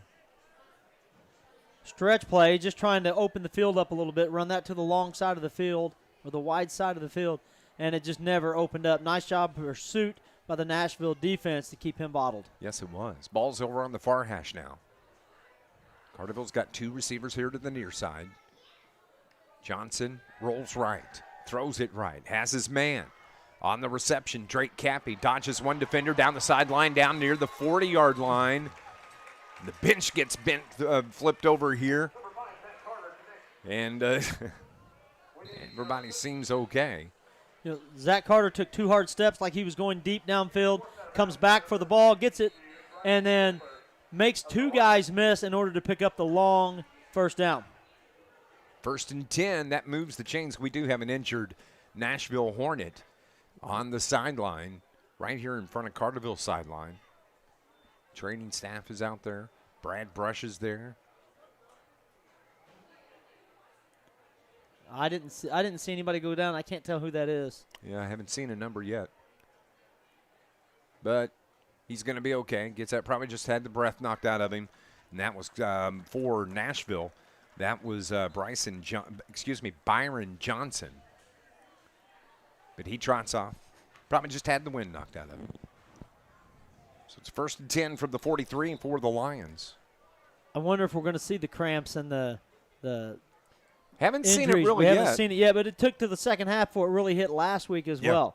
But it seemed like every play last half, that second half last week, we had somebody cramp up.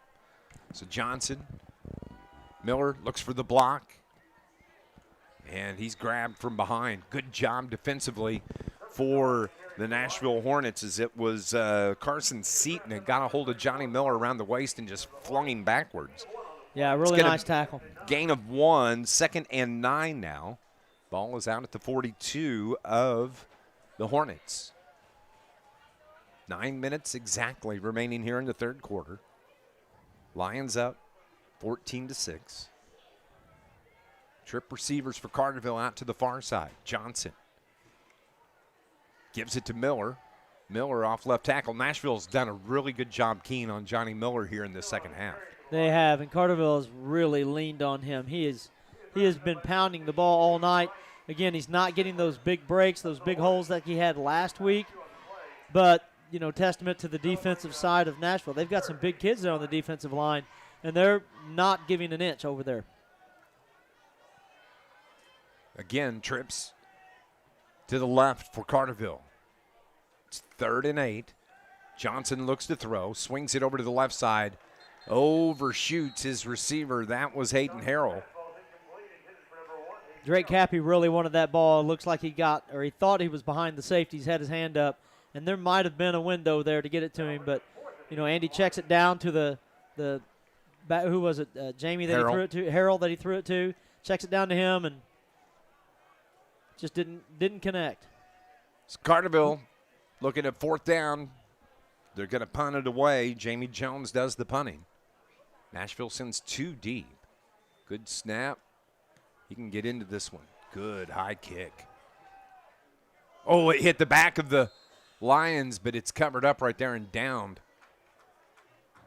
And that's a good job, good coverage there by the Carterville Lions. This Lions broadcast is brought to you by Stephen Rich's Barber Styling for men, women, and children, offering cuts, styling, and perming. Walk-ins are welcome. They're located right there on South Division Street in Carterville. It's Stephen Rich's Barber Styling. 8:03 remaining here in the 3rd quarter. 1st and 10 for the Hornets. They're at the line of scrimmage, ready to go. Quarterback Cole Stegman gives it to Kazusic, and he's bottled up right there. It's going to be a loss of about 3, it looks like, on that first play. Yeah, he was finally brought down by Carter Jones, but he was hit early in the backfield. I didn't quite catch who that was, the defensive lineman that shot through that hit him first. 2nd and 13 from the 8-yard line now. Stegman rolls right, pumps it right, throws it incomplete, well in front of the intended receiver, Gannon Turner.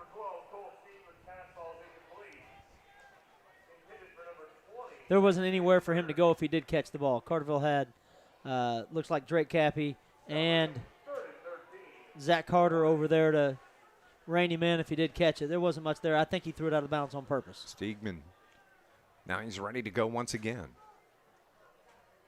Drops straight back this time. Feels some pressure, steps up, throws it across the middle. Caught, but it's going to be short of the first down.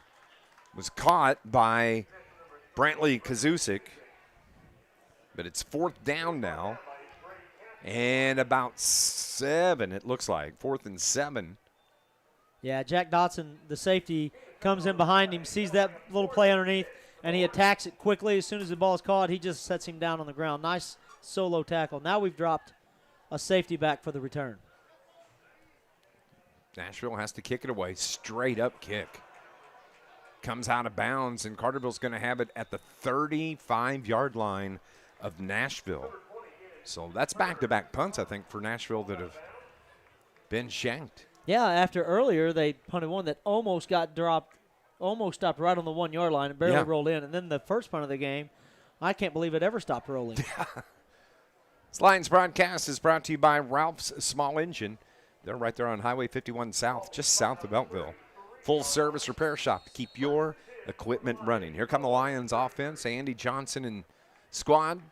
They lead it 14-6, 6:52 remaining here in the third quarter. They have it at the plus 35 of Nashville.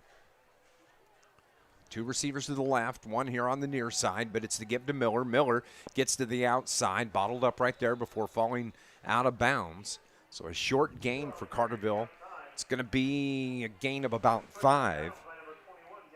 So 2nd and 5 now for the Lions at the 30.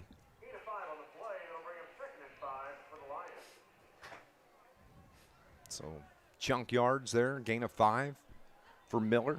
Last week, 186 yards by Johnny Miller against the Marion Wildcats. 2nd and 6. Miller keeps it again. Man, brought down right there. Good job defensively by the Hornets. Again, that was Jake Vadivia. Yeah, it's eventually going to wear on him. Johnny Miller's, as strong as he is as a runner, you can only take so many of those where you're just carrying that load all the time. He's going to need a breather. I think Carterville's going to have to shake a few things up in order to get the ball moving like they want to. Ball is at the 32-yard line. That was a loss of 4. So it's 3rd down and 9 from the 32 for Andy Johnson, who works from the shotgun. Jones in motion, right to left. Johnson reverses out. Fake the handoff, had his pass thrown out to Jamie Jones. Jamie's got the first down, puts the head down, picks up the first down yardage. That was a pretty play from the Carterville Lions. You know, there's a reason for everything, and we continue to hand the ball to Miller, and it takes a house to stop him. And so they sent everybody with Johnny Miller. He rolls off to the weak side. We drag 2 receivers, and actually it's a play that I think Nashville runs quite a bit, where they drag those 2 receivers at 2 levels, and he just picks who he wants to throw it to because you can't cover both of them on that weak side. And he gives it to Jamie Jones, drops his head. Good play by the Lions. Ball out to the 22 for Carterville. Driving here with 5:08 remaining. Johnson, swing pass to the right side. Hayden Harrell has it. Tried to sidestep one defender, but then here come the troops for the Hornets. About 5 of them right there to wrap up Hayden Harrell.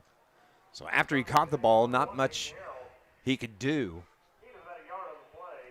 About a yard gain, so it's 2nd down and 9. Out to about the 21.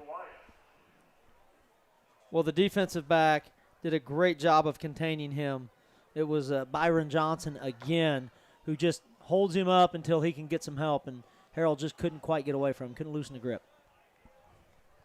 2nd and 9. Clock rolls, 4.5 remaining in the third. Harrell in motion, and a whistle stops the play. Looks like a procedure. It's going to be a procedure against the Lions. You're exactly right. We had a man in motion. We ran him.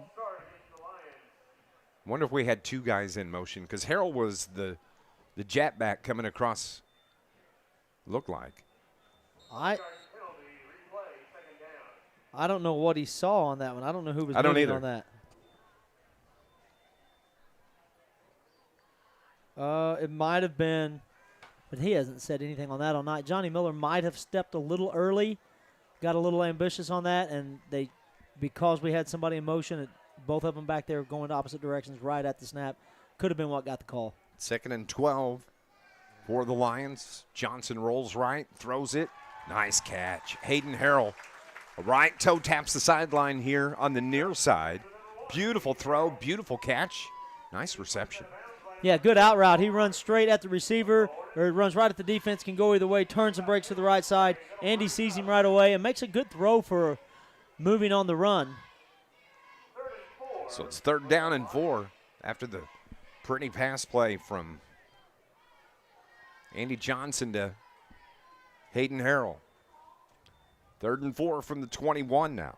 This is where we've ran that option, have had so much success on that. With Johnson rolls left, has a man open. Oh, closed quickly. It did. I thought it was open too. Jamie Jones was the intended receiver, and defensively out there for Nashville, that was Byron Johnson. Man, Jones looked like he was wide open, but Byron Johnson closed on him fast. Well, Andy probably, he doesn't make many mistakes, but he probably held on to that one just a little bit too long. He waited till he got himself cleared out. But like we said, when you're right-handed and you're rolling left, it takes an extra step or two to get yourself set. And he couldn't, I don't think he could get his feet underneath him to make that throw when it was open. So it's a 4th down and 4 now for the Lions from the 21. What do they do here? They're going to go for it. 3:46, the clock stopped. Johnson throws, or thought about throwing, steps up and popped right there. And a flag comes in late. And that's going to be Carterville signals it's against Nashville. So I don't know if they were signaling if it was against Nashville or if they were saying it would be a 1st down. See what the call is. They're going to decline it. It's going to be on Carterville. It was a hold. It's declined. So Carterville turns it over on downs.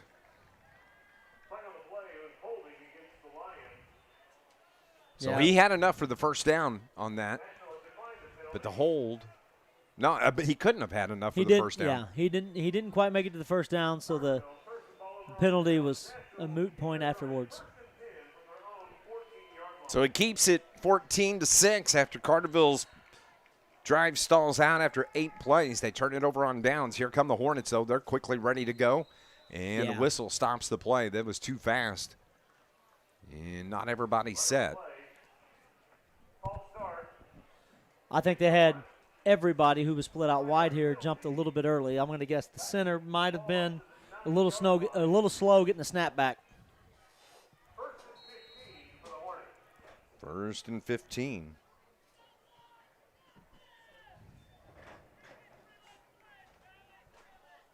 From the 9-yard line. Subs coming in for Coach Kazusic. They're just now coming and get set here. Clock 3:37. Stegman found his man. Needs to be brought down. Breaks away. Just one man back there defensively for the Lions. And this is going to be an 85-yard touchdown pass to Brantley Kazusic. They had 2 receivers split up. Kazusic was set up as the inside receiver, and he takes the outside route, and Drake Cappy was just a little late getting there. Got a hand on him once the ball was caught. I really thought it was a great catch. It looked like he just about dropped it, came in low, but once Drake Cappy misses him, that's your free safety. Yep. There's no one else back there. He could have walked it in. 14-12 is our score. 3:20 remaining here in the 3rd quarter. 85-yard touchdown pass. That pass was right on the button. Yeah, and if you're Carterville right now, you're looking back at a couple of opportunities. We're getting it deep into the red zone and haven't been able to score multiple times now in our last 3 or 4 possessions. And we're looking at, tie ball game right in the face if we're not careful. Yep. Stegman throws it.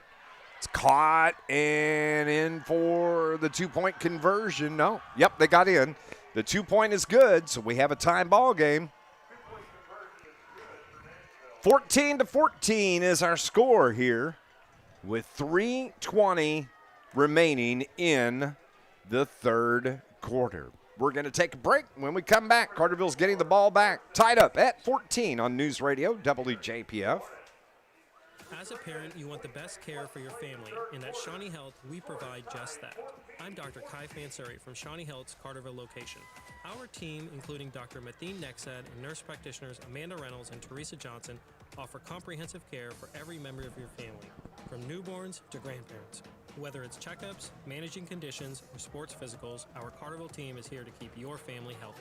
Call to schedule an appointment or visit ShawneeHealth.com. Go Lions! In the world of construction, time is money. Introducing Clark Natural Stone's fleet of volumetric concrete mixers. With their state-of-the-art mixers, they mix the exact amount of concrete you need on site, saving you time and money. Stop paying for concrete you do not use. From foundations to driveways, sidewalks to patios, call Clark Natural Stone at 618-997-3889. Clark Natural Stone, shaping the future of construction, one pour at a time. Tie ball game here at Carterville High School. Dave McKenzie and Keenan Clark. The penalty puts the ball, they have it teed up at the Carterville 45. So they're going to try to pin the Lions deep. Short kick, though. Comes out to the 10. And that was Johnny Miller on the return as he brings it out to about the 13-yard line. That's where Carterville's going to start out. Carterville's got to dig deep here. Again, we've got to have a drive, not just to get down the field. We've got to come down and score. Like, it's important that we find a way to get the ball in the end zone. It's been a long time since I've seen us hit pay dirt. Yeah, Carterville scored back 2:02 mark of the second quarter. So here come the Lions. Andy Jones, tie ball game, 14-14, 3:14 remaining.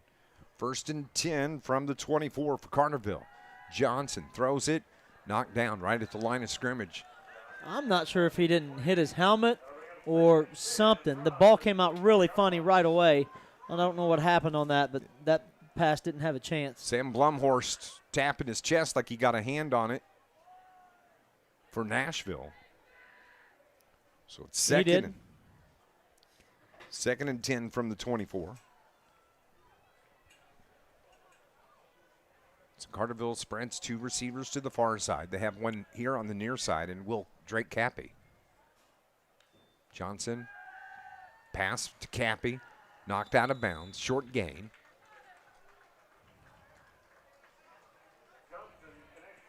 Again, not to put it on Drake at all. The long pass was a great play all the way around, but you come back. I'm sure he probably took that hard whenever that ball did get over his head there.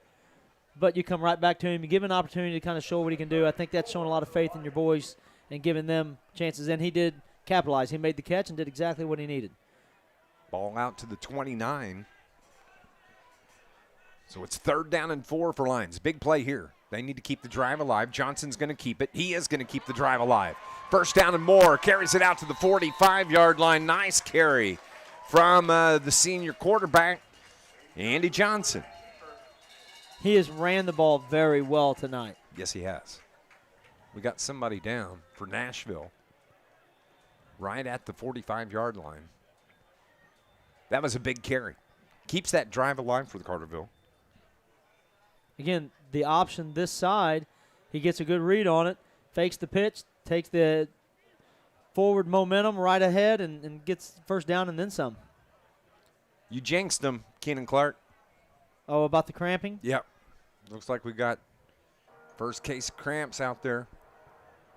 Right in the calf. Brad Brush is right there, along with the training staff from Nashville. And it's in both legs.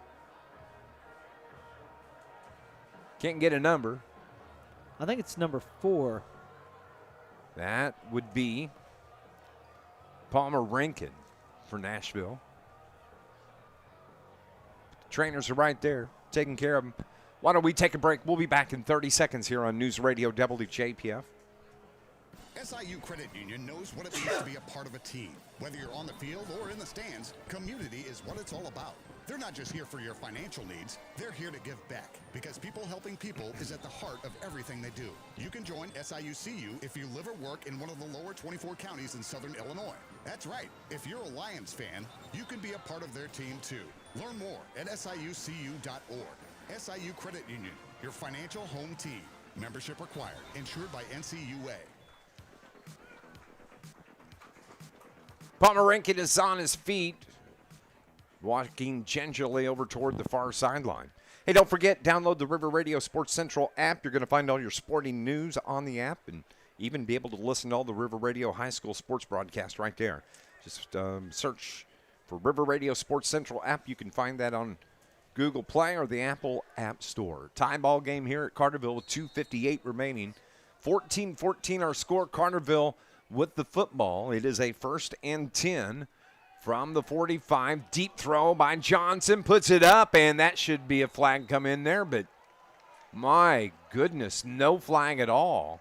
Was intended out there for Zach Carter. Yeah, so what I've seen the last couple of series. Zach Carter, you're correct. What I'm saying is we're having pretty good success right now when we're getting Andy out of the pocket. When Andy Johnson's out of the pocket, either running the option, rolling out, or getting the ball to Miller out there, that seems to be what's working for us right now, and I think we're going to see a little bit more of that. 2nd and 10 now from the 45. This is the give to Miller. He's trying to stretch it out. Cuts it back up. Ball comes loose. And did Carterville get lucky and fall on it? I think we may have recovered it. And who's there to clean it up? Jamie Jones. No surprise that he found a way to make an impact on a busted play. That seems to be kind of his thing, his M.O., is when there's chaos out there on the field, he's somebody who's probably doing something in our favor. Ball was fumbled forward, and Jones falls on it. It's a 1st down. So Carterville catches a big break right there. Jamie Jones saves the drive for the Lions. Advances the ball. We took a pretty good growth on 8-yard, 10-yard gain there. Yeah, he wasn't going to get the 1st down, I don't think. Clock rolls with 2:15 remaining. Now Johnson, this time rolls right. He's going to keep it. Finally pitches it late to Johnny Miller. Down the sideline, down across the 25, down to about the 20-yard line before being run down. See, that's exactly what you were talking about, that option play. And Johnson waited until the last possible second to pitch it out. It's exactly what I was going to mention. The key on that is not to pitch it too early and then bail out the defense. You've got to make the defense commit, and he has continually kept it and turned it in, kept it and turned it in. This time, he draws the defender in with him. The outside linebacker picks him up, and just at the last second, he makes a perfect pitch to Miller, and Miller does a really good job of getting the ball down the field. That's a gain of 25? Is that right? Could be, but he was getting a lot of help from his receivers. Drake Cappy, Hayden Harrell both made big blocks for him on that play. This is Miller again, popped right at the line of scrimmage, and he's driven to the turf.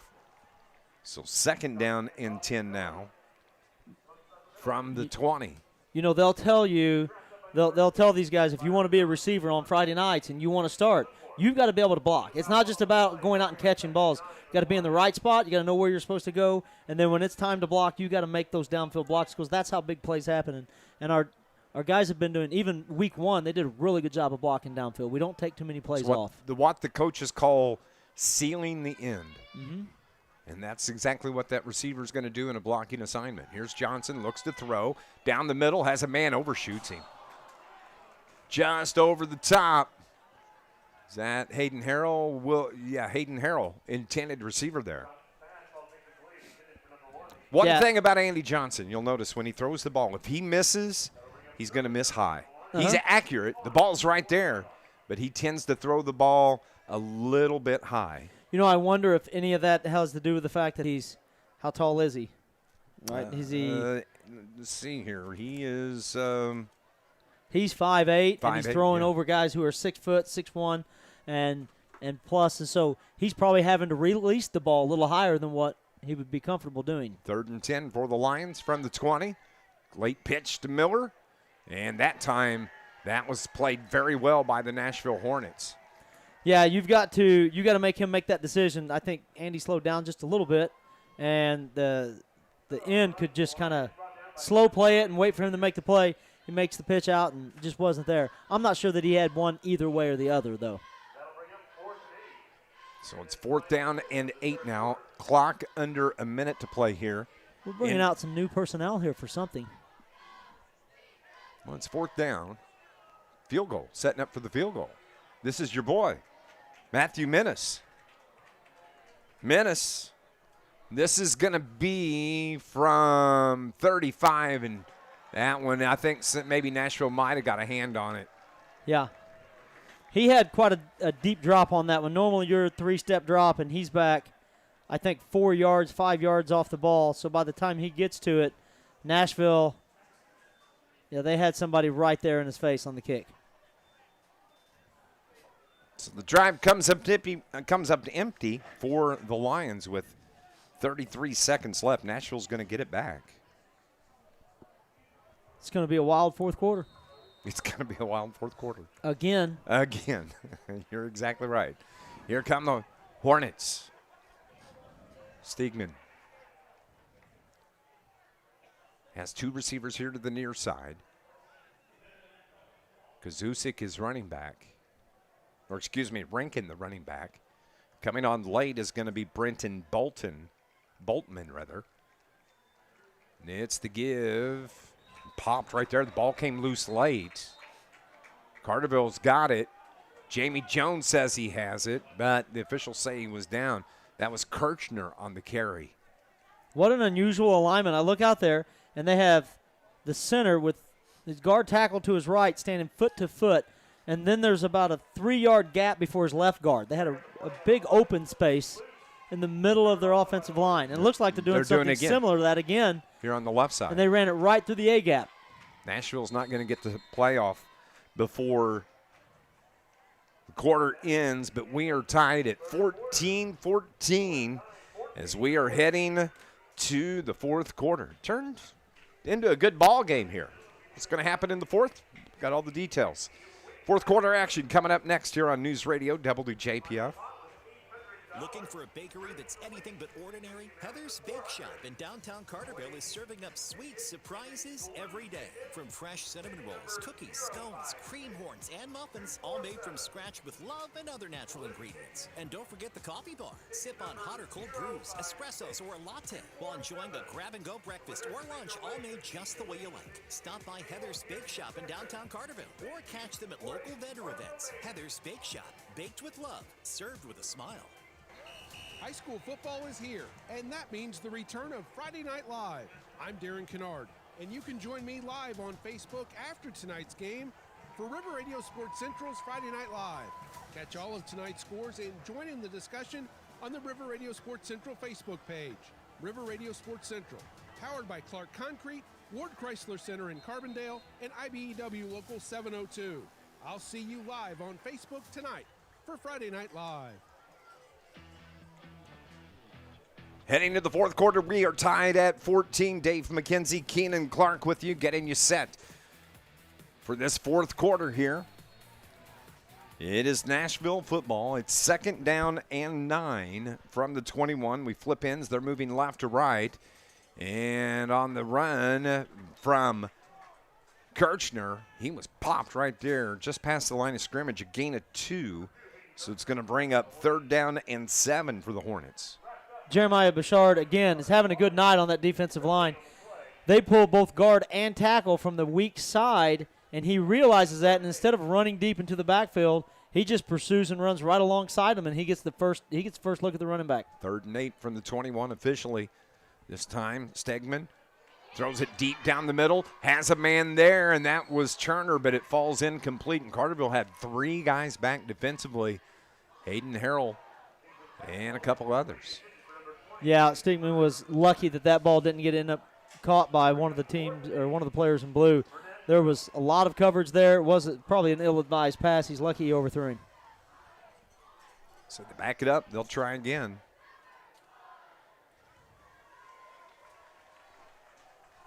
Fourth down and 8. Looks like they're setting up for the punt. Carterville sends one deep.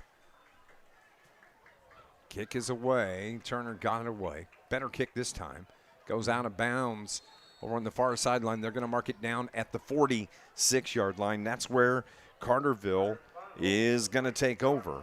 You can't overstate the importance of your defense coming out and just immediately bam, bam, bam, getting a 3 and out and letting your offense get back on the field. Nice job by Coach Gerald's there to have a plan and not let Nashville sustain a drive, get anything going offensively. They still look a little out of sync, but Carterville is going to have to find a way to get this ball into the end zone. Here comes the offense for Coach Brett Dial and the Carterville Lions.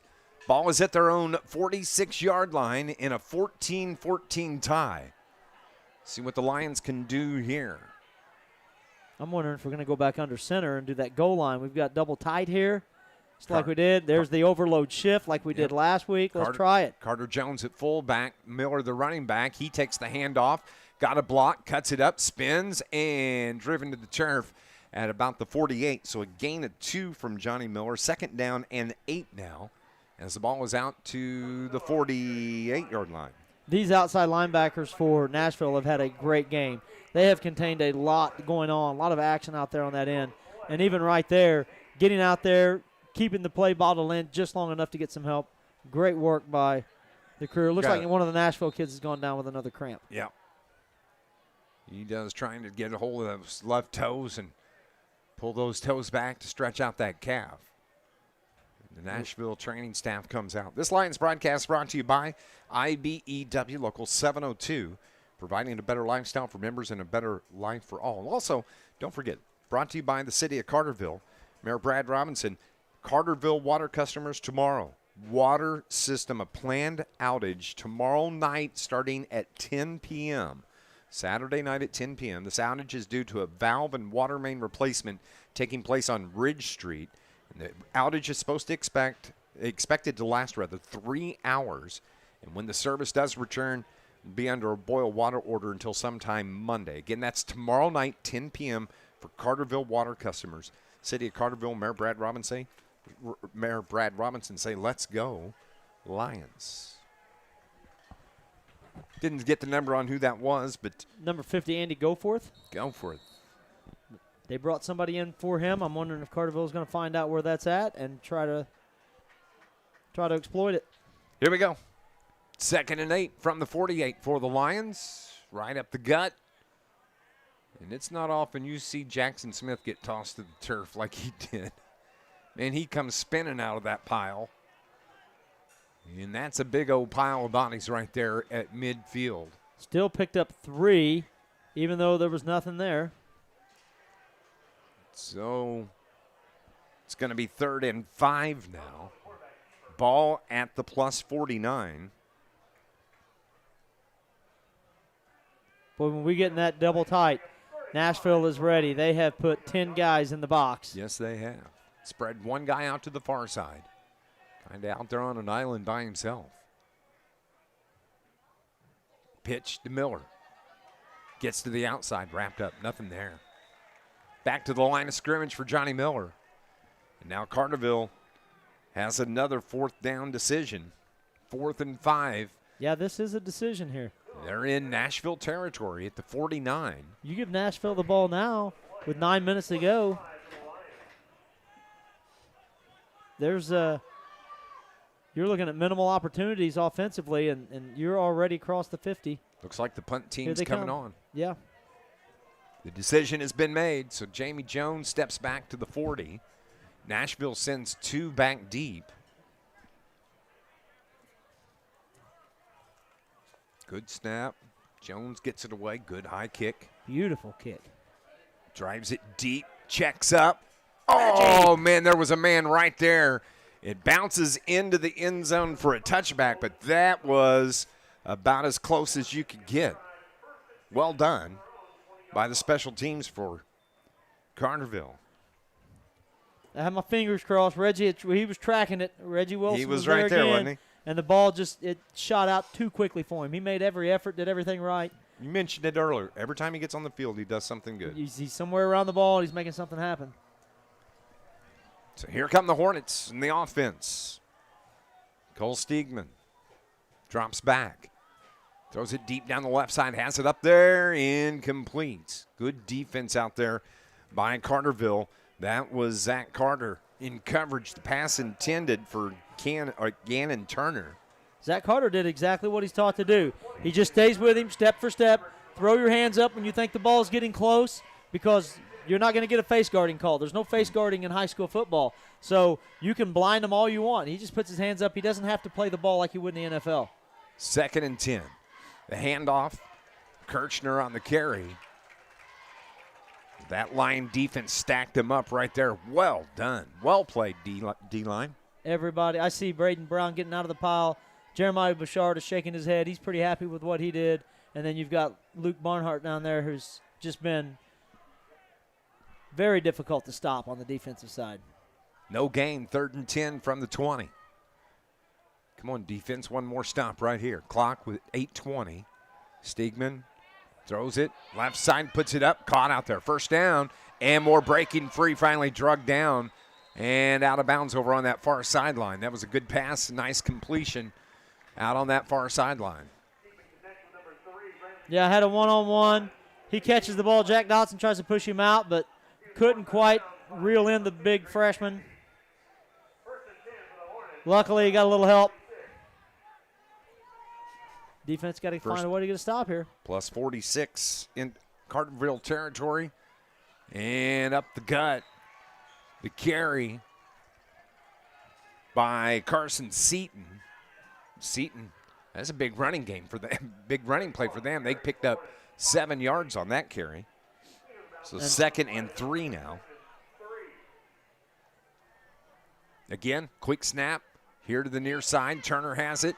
Makes a move. 1st down and more. Down inside the 40 to about the 36-yard line. That's where he's brought down by Carterville's defense. Moves the chains again. Gannon Turner went back and got that ball, and it started to go inside. Wasn't anything there. And a little stutter step. Turns it right outside and grabs an extra 5+ yards on the misdirection inside of traffic. Out to the 36. Late sub coming in.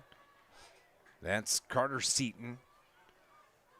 And that's his brother, Carson, on the carry. He's tackled at the 33-yard line. Barnhart again. That defensive line has done a great job of pursuing. Our 2 big guys in the middle have made a lot of plays outside of the box. 2nd and 7. Nashville, trip receivers left side. Running back is Carson Seaton off the right hip of Steigman. He throws. It's complete right up the middle. That's Turner popped right there. Man, he was driven to the turf at the 20, but a beautiful pass play from Steigman to Gannon Turner. We saw that last year a little bit. Little tunnel screen where they just kind of run that end right back into the middle of the pack. Flip it to him. He's got Lyman in there to help him out. Nice play, good execution on that one. Down to the 19-yard line, 1st and 10. Nashville driving here, 6:40 remaining in this game. Each team won in week 1. Nashville driving here in a tie ball game, 14-14. Steigman keeps it himself. He was in the backfield all by himself. Picks up 2 or 3 on that carry. Late last year, Nashville had a chance, I thought, to come down and deliver a very, very much a game-ending blow. And twice, while they were running the ball down our throat, they throw it deep. And twice our senior safeties pick it off. One of them was a game ender. But, we're hoping that they make a mistake or get a little bit anxious or lose their patience. But you learn from those types of things. I got a feeling if they feel like they can run the ball on us, they're going to continue to do it this year. They're not going to give the ball up to one of our safeties. Just a gain of 1 by Steigman on that last run, but a timeout is called by the Nashville Hornets. They had some late substitutions coming in. With 5:52 remaining here in this game, we're tied 14-14. Nashville's driving. We'll be back in 30 seconds on News Radio WJPF. John A. Logan College is proud to support area high schools in the classroom and on the playing I'm field. gonna pop a quick John A. idea Logan out offers of this. high school students the opportunity to earn college credit while in high school. Students can get a jump start on their college careers while saving money. After high school, students can easily transition to one of the college's career and technical education programs or a traditional baccalaureate transfer program. No matter your path, you'll know why everyone says, why would you go anywhere else? Good luck this season and visit jalc.edu. News Radio 1340 WJPF Heron, W258DP Heron, 99.5 FM. Tie ball game, 14-14. You know, we coming into the game, Keenan, we knew this was going to be a good ball game. Oh yeah, yeah. You can't ever expect, no matter whether Nashville's rebuilding or if they're rebuilt, they're going to be good no matter what. 2nd and 9 from the 17. 5:50 remaining in this tie ball game. Nashville has the ball deep in Carterville territory, in the red zone from the 17-yard line. 2 receivers left. Trips here to the near side. Steigman takes the snap, pumps it deep over the left side, thrown up, caught, and brought down short. Ball comes out loose late, but their save was down, so that was Brantley Kazusic, the 6'2 freshman out there on the reception. Yeah, as soon as he catches the ball, Drake Cappy comes in, wraps him up, and holds him. I thought he was going to get dragged into the end zone, but got him to the ground and still got a little bit of life here for our defense. So nice play there by Nashville. They have it at the Carterville 2, 1st and goal to go. Steigman puts a man in motion. Steigman keeps it and gets into the end zone. Well, late call. Carterville comes up with the ball somehow. Somewhere there's a fumble. And it's Carterville's football. Steigman did not get across, at least with the ball. Wow. What a huge play that is. And what a huge turn of events. If you're a Hornets fan, my goodness. Well, again, that tackle on the goal line, make them run one more play. You never know what happens. And it looked like Drake Cappy was the one who came out running with the ball above his heads. Boy, what a huge play now. And fortunately, Carterville recovers in the end zone. And so they get the ball out at the 20 instead of the half-yard line. So it's 1st and 10. What a huge break for the Lions right there. Good defense. 1st and 10 from their own 20-yard line. That is a kick in the gut if you're My Nashville. goodness. Get everything going your way. Ready to punch it in, and it comes loose from the 2 on the 2-yard run from Steigman. So it's 1st and 10 from the 20. Good ball game here at Carterville, week 2. Johnson keeps it himself. Thought about the pitch, but that was played well out here on the end by Nashville's Byron Johnson. Yeah, he got caught from behind. They sent Hayden Harrell in motion to the right side, hoping to stall that linebacker on the outside, but he didn't bite. He came straight in. He knew the option was coming, and he ran him down from behind. Loss of 1 on the carry. So it's 2nd down and 11 now. Clock rolls under 5 minutes. Carterville going to be on the road next week at Charleston, Illinois. Trying to go 2-0 here on the season. Quick pitch caught out here by Carterville. Stepping out of bounds was Zach Carter. We've called his name a lot tonight. We have. He's been involved offensively and defensively. He's had a really good night. It's going to be about 5 yards short, so Carterville's looking at 3rd and 5. The ball is at the 26-yard line.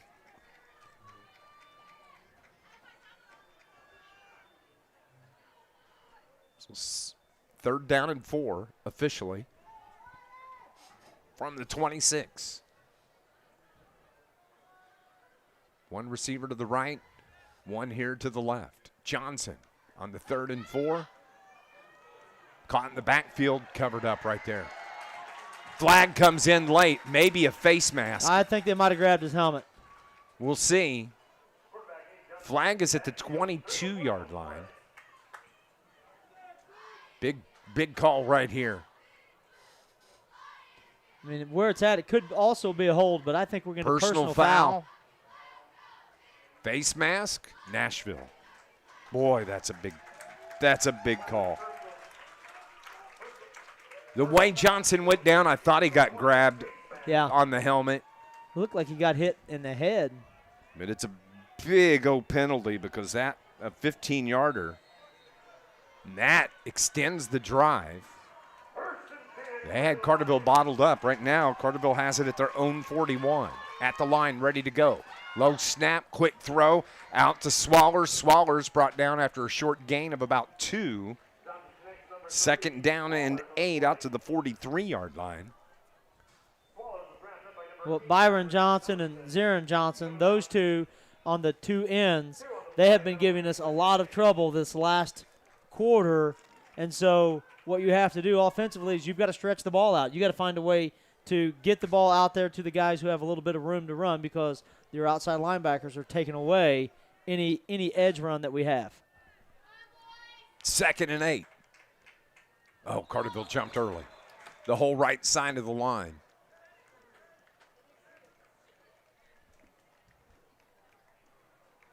PJ jumped. Also out there, is that Silas? Silas Lee?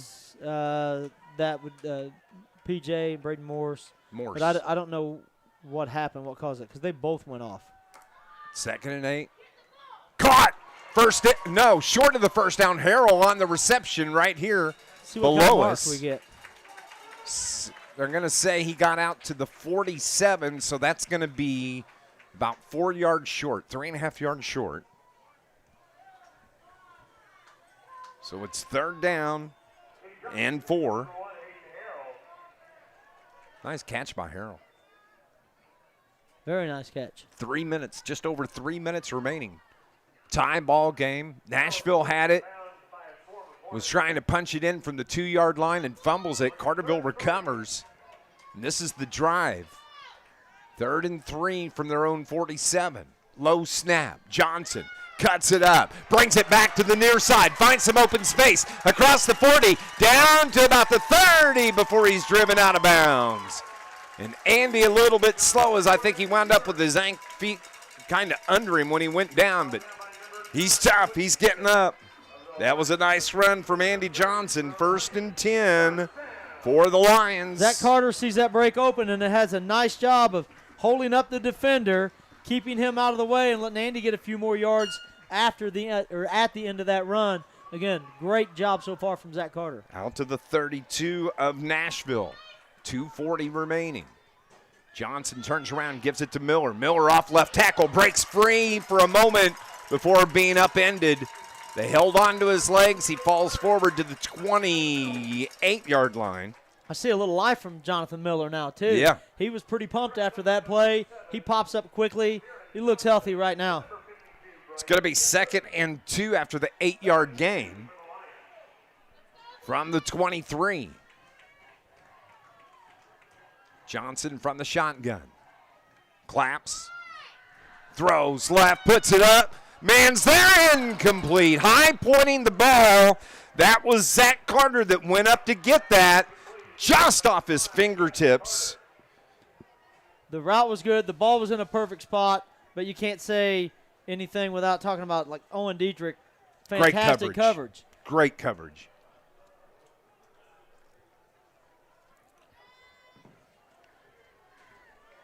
So let's try this again.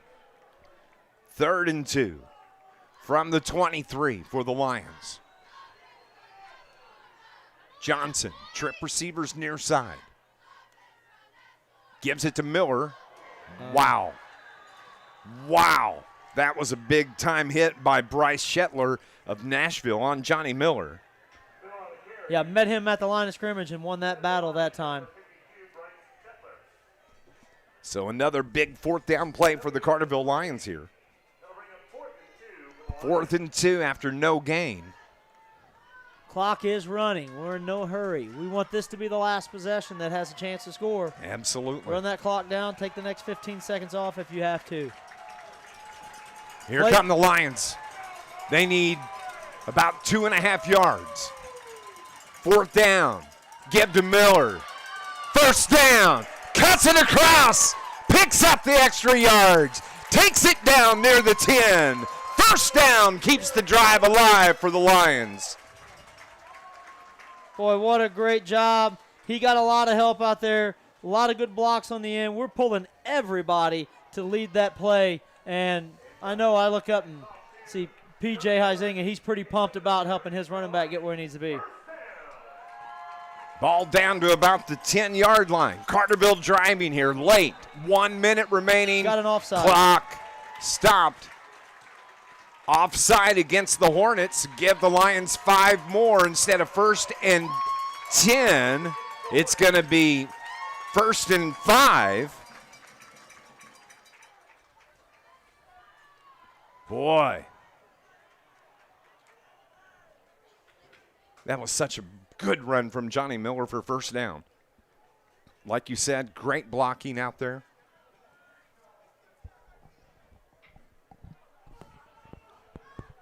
One minute exactly remaining. Clock running, but now we have timeouts. Yep. Tie ball game, 14-14. Lions have it at the 5. 1st and goal from the 5. Johnson to Miller. Miller cuts it up. Touchdown. Carterville Lions, the 5-yard touchdown run from Johnny Miller.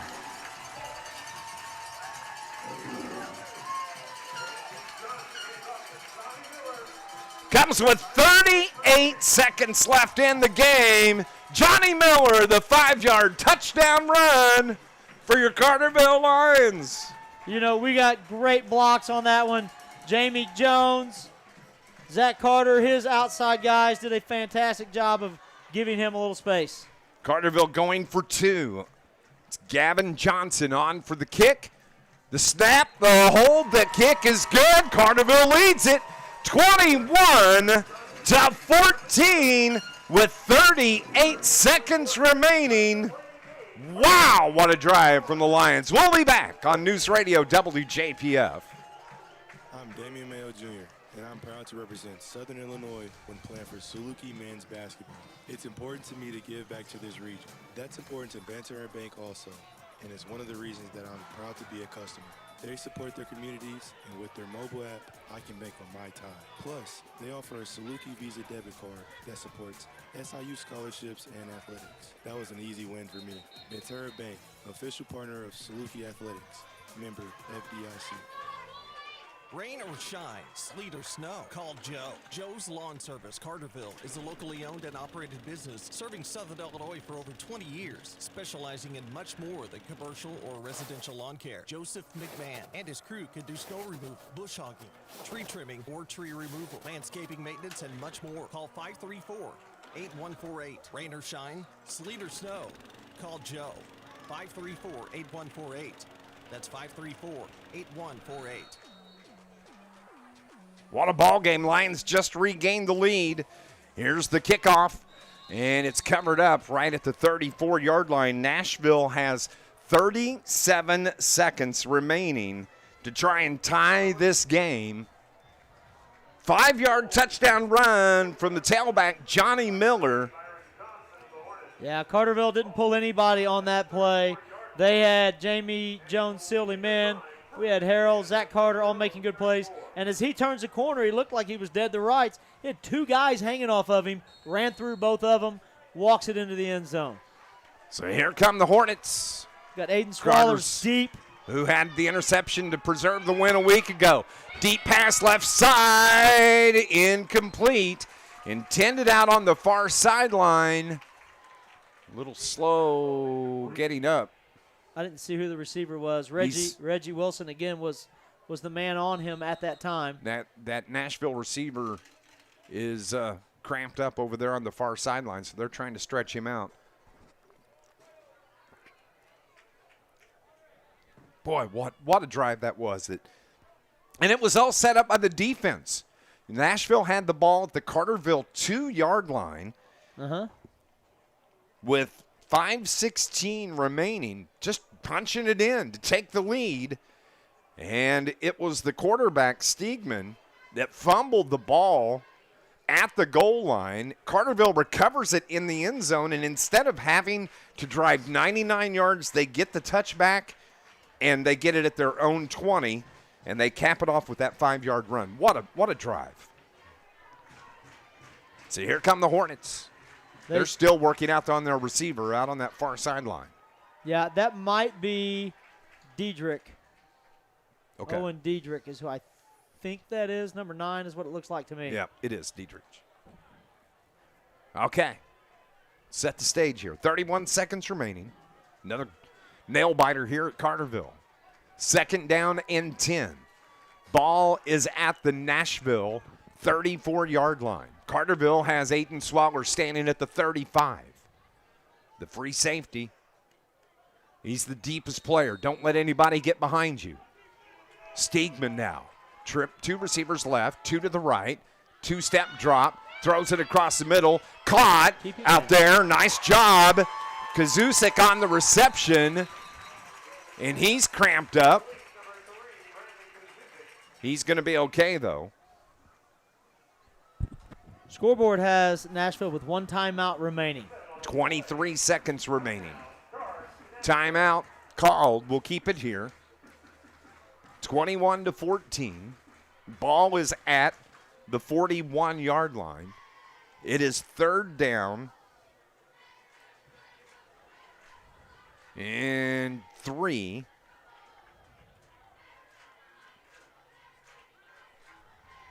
So Carterville's defense getting instructions. Brett Dial with no headset. He's out there coaching hard. We have Harold, Cappy, Dotson, Reggie Wilson back to help. Zach Carter's over there, and we have Aiden Swallers deep. Like, we have a plethora of defensive backs to help with this. 3rd down and 3.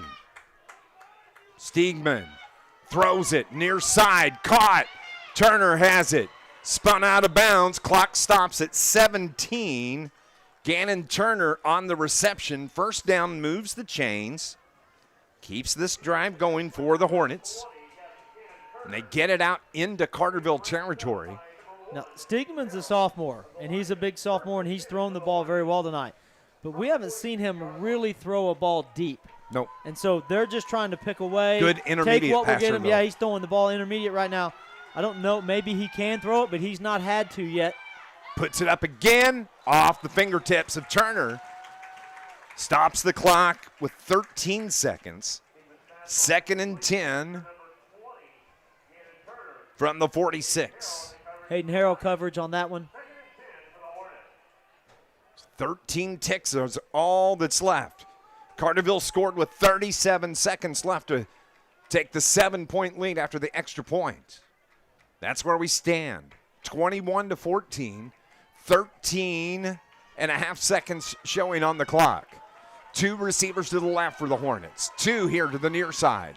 Steegman drops back. 3-step drop. Pressure right there. Steegman's grab brought down. Woo! What a big play by the Carterville Lions, and that is Braden Brown. Braden Brown. You had him and Silas Lee both coming off the ends. They're athletic. They're healthy. They're ready to go, and they put some pressure on. Nice job. 7 seconds remaining, and it's going to be 3rd down.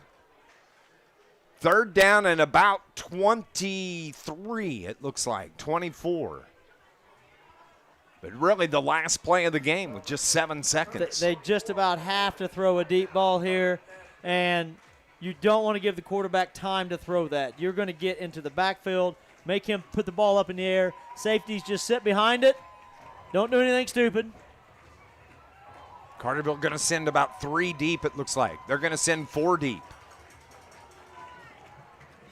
But it's Aiden Swallers that's the deepest guy. If they snapped it now, Coach Gerald would be in coverage. He's going to get off the field. 3rd and 24. Steegman rolls right, throws it out of bounds. They're going to get another 3.3 seconds remaining. Smart choice, so it is going to come down to this play right here. Carson Davis, again, one of the ends, putting pressure on this. Carterville's got 4 defensive ends playing on the D-line here. They've taken out some of the big guys, and they're just trying to spin and move and get in the back and create a little chaos. Just 3 seconds remaining. Steegman trips left, one near side, drops back, has his arm hit as he tries to throw it incomplete. Ball game. Carterville comes away with a 21-14 win over the Nashville Hornets. Carterville now 2-0 on the season. Nashville 1-1. Carterville wins it 21-14, and that Carterville D came up big to close this out. You know, the defensive backs did a great job, but how about those last 3 snaps where that pressure was running for his life?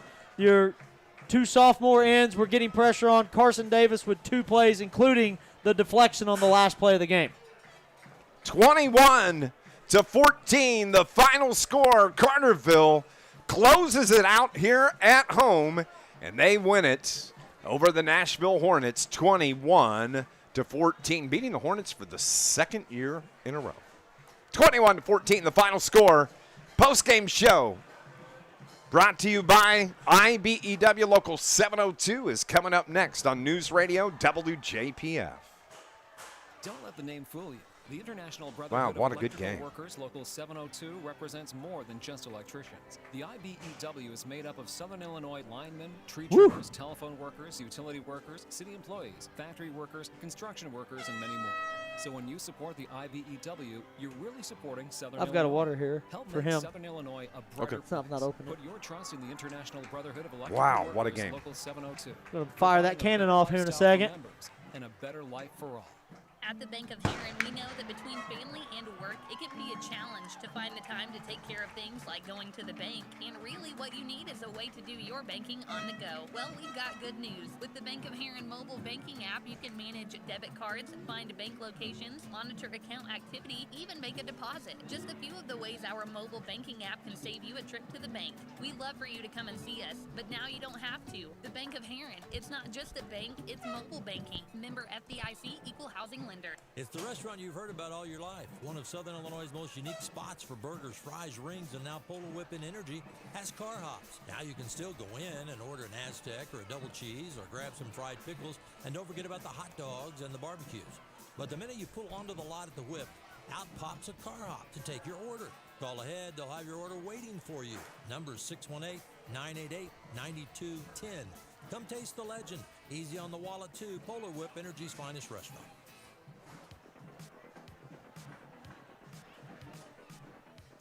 How lucky are we, Keenan Clark? 2 weeks in a row, fantastic games. Yeah. Carterville, we get to witness Carterville win their first 2 games of the year. Yeah, not just 2 good games, but 2 good Carterville wins. Huge win for the Carterville Lions tonight in a very entertaining ball game. They win it 21-14, and again, I just keep coming back. I mean, Nashville scores there. You know, still there was 5 minutes left. Carterville's going to get the ball down, but man, what a huge break they got on this end, but then they turn it into points. Talk about flipping the script. Yeah. I mean, literally, Steegman dives for the goal line, and somehow the ball comes out. And then most importantly, and I've said it 2 or 3 times already, Carterville recovers in the end zone. It's a touchback. They don't have it at the 6-inch mark and have to go 99 3/4 yards to score. They get the ball at the 20, which has to be a huge help for the offense. Instead of just trying to plunge it across to pick up a couple of extra yards, they can run the regular offense. You know, sometimes it takes a little luck to win a game like this. And doesn't matter how hard you work, that luck you'll take it, like whenever you get it. And this was one of those times where Carterville got a couple of breaks late in the game that helped us out. You know, early in the game, the breaks weren't going our way. You know, we'd have an unfortunate hold or a penalty that really kind of came back and bite us a couple of times. But there at the end, whenever we needed plays, when you got kids that want to win and kids that are expecting to win, they find a way to make it happen. 21-14, the final score. Lions now 2-0. And just a a really, really impressive win over an always tough Nashville Hornet team. And the Lions get the win 21-14. Coach Steven Kazusik still talking with his Hornets team out there on the field right now. Carterville's already broke down their post game. And I guarantee you, Coach Brent Dial said, boys, that was a big win. You fought hard. Defense well done. Now go out and enjoy yourself and enjoy this one. Yeah, no doubt. They're gonna relax a little bit now. These first 2 weeks you knew you were going to be run through the ringer with these two teams that we had to face that open up. And we could easily be 0-2. So we're going to be thankful we take that 2-0. Absolutely. Hard-earned, hard-fought, deserved 2-0. Good job for the Lions, coaches, staff, players, and everybody. 21-14, the final score. Carterville improves to 2-0 on the season. Nashville, they are 1-1. They got the win last week over Carlyle, but they come up short tonight against the Carterville Lions. And Carterville wins it 21-14 here. Carterville's going to be on the road coming up next Friday night, the first road game of the season. As you look at the schedule there, if you're watching on the stream, going to be at Charleston next Friday night. Big road trip, 2.5, 3-hour drive up to Charleston, home of Eastern Illinois. Yes. Then we've got a big night ahead of us. Going to start that one early and end it late. Yeah. We'll have to stop at we'll have to find the Portillo's up in there. That's what that means. Hey, we're going to go on and take a break here on our post-game show. It's brought to you by IBEW Local 702, providing a better lifestyle for members and a better life for all. We'll be back in 60 seconds as Coach steps in the box here on News Radio WJPF. Central Hospital for Animals in Carbondale, Marion, Heron, and Harrisburg has been taking care of your furry family members for over 40 years. Now offering the VI Pet Plan by Snout. Get monthly pet care plans for dogs and cats with an annual value of just over $200 a month. They also offer puppy and kitten packages to take the worry out of their first year. Need flea and tick prevention? They offer 12-month injectables for dogs, as well as Brevecto Quantum, only available at Central Hospital for Animals. We're out to be number one in the USA. That's the reason people say, Ward Chrysler Center, yeah, you can't do better than that. It's a September to remember at Ward Chrysler Center. Discounts massive, up to $15,000 off. Every vehicle on sale, no exception. 0 down, 0 payments for up to 3 months. Touchdown! If you don't come see me today, I can't save you any money. Ward Chrysler Center, yeah, you can't do better than that. Carterville Lions get the win tonight, 21-14. They improved to 2-0 on the season. Coach Brett Dial joins us post game. I don't even know where to start here because this was a game. This is a kind of game you expected it could kind of turn out the way it did. Start by offering me some heart medication. This is going to kill me, man. I says, but if you've been around Southern Illinois football in the last 25 years, you knew this was going to be a ball game. I mean, I knew it all week long. I mean, Nashville they're just very difficult to prepare for. They're very well coached. Got nothing but respect for those guys. Their kids play hard. They're big. They're physical. We're a big physical team too, and man, our guys are hurting. I mean, I think everybody's healthy, but it was hard. Tonight was hard, and I knew not only is Nashville a good team, but I knew coming off the Marion week that it was going to be a tough game for us tonight. Physically, I'm not sure we're 100% recovered from last Friday night. We didn't really have our legs under us until about Wednesday. Thursday was really we didn't have bad practices, but we were tired. We're just physically drained, and then to follow up the Marion game with these guys, where you have to be so mentally locked in all the time with how fast they play, all the formations, shifts. I mean, they're a difficult team to prepare for. Got to give, I'll tell you what, our defense and our defensive staff to hold these guys to 14 points tonight, take punches when the offense really just didn't get it done very well. Man, hats off to our defense. Those guys played outstanding and won this ball game for us. Yeah, like you said, the yards were so hard to come by tonight. Not like last week when we could pretty much run at will. This week they were giving you nothing. But when it's all said and done, you could probably look back and say, I wish I'd have handled this drive or this call play a little bit different. But the fact of the matter is, you're 2-0, and you could easily be 0-2 with just a couple of different breaks. Yeah, and so you're right. we're going to take it. We're going to tip our cap to Nashville for a good game and move on, I suppose. Yeah, I mean, you open up with a 5A playoff team, and then you follow that up with a team that will probably be 2A, and I can promise you right now will be a couple rounds deep, if not more. They're just a tough team. This team was in the quarterfinals last year. I think they were 10-2. Didn't bring back a ton of guys, but these guys were still at practice every day. These guys were still going against those other players. Now it's their time up. And then give credit, man. They got a freshman out there that's a load. It's a head coach's Kuz's boy, and he's good. I mean, we've had good freshmen before, but my gosh, this kid's. I mean, there's 3 more years of this stuff too. I'm really looking forward to that. But he's a fantastic player. So, and he's been on that sideline. I can remember when he was a little kid on the sideline over there. So. Now he's all grown up and in high school, and I'm going to have to deal with that kid for a while. So, man, they're a good football team, and like I said, just very well coached. But give our kids some credit, man. They hung in there, and we battled, and they were a little frustrated throughout the game. Like you said, nothing was easy tonight. We had to earn it. We had to do some things that we haven't done. Had to draw in the dirt a little bit, which I don't like to do. But we had to do whatever we could to survive and make it on to the next week. And the breaks went your way when you needed them. They're driving with 5 minutes left. Yeah. He's got it, tries to take it in from 2. Yeah, you know what? I actually forgot about that. Fumble in the end. I mean, another great job of defense. I mean, they're getting ready to punch that thing in and take the lead, and we're in big trouble because then they can back up their secondary, and we couldn't run anything inside. So, huge play, and then to get the touchback off of that. Exactly. Because I thought we were going to get the ball on like the 1 or the 2. But we got a little bit of space to operate and made a few plays, and like I said, we just outlasted them.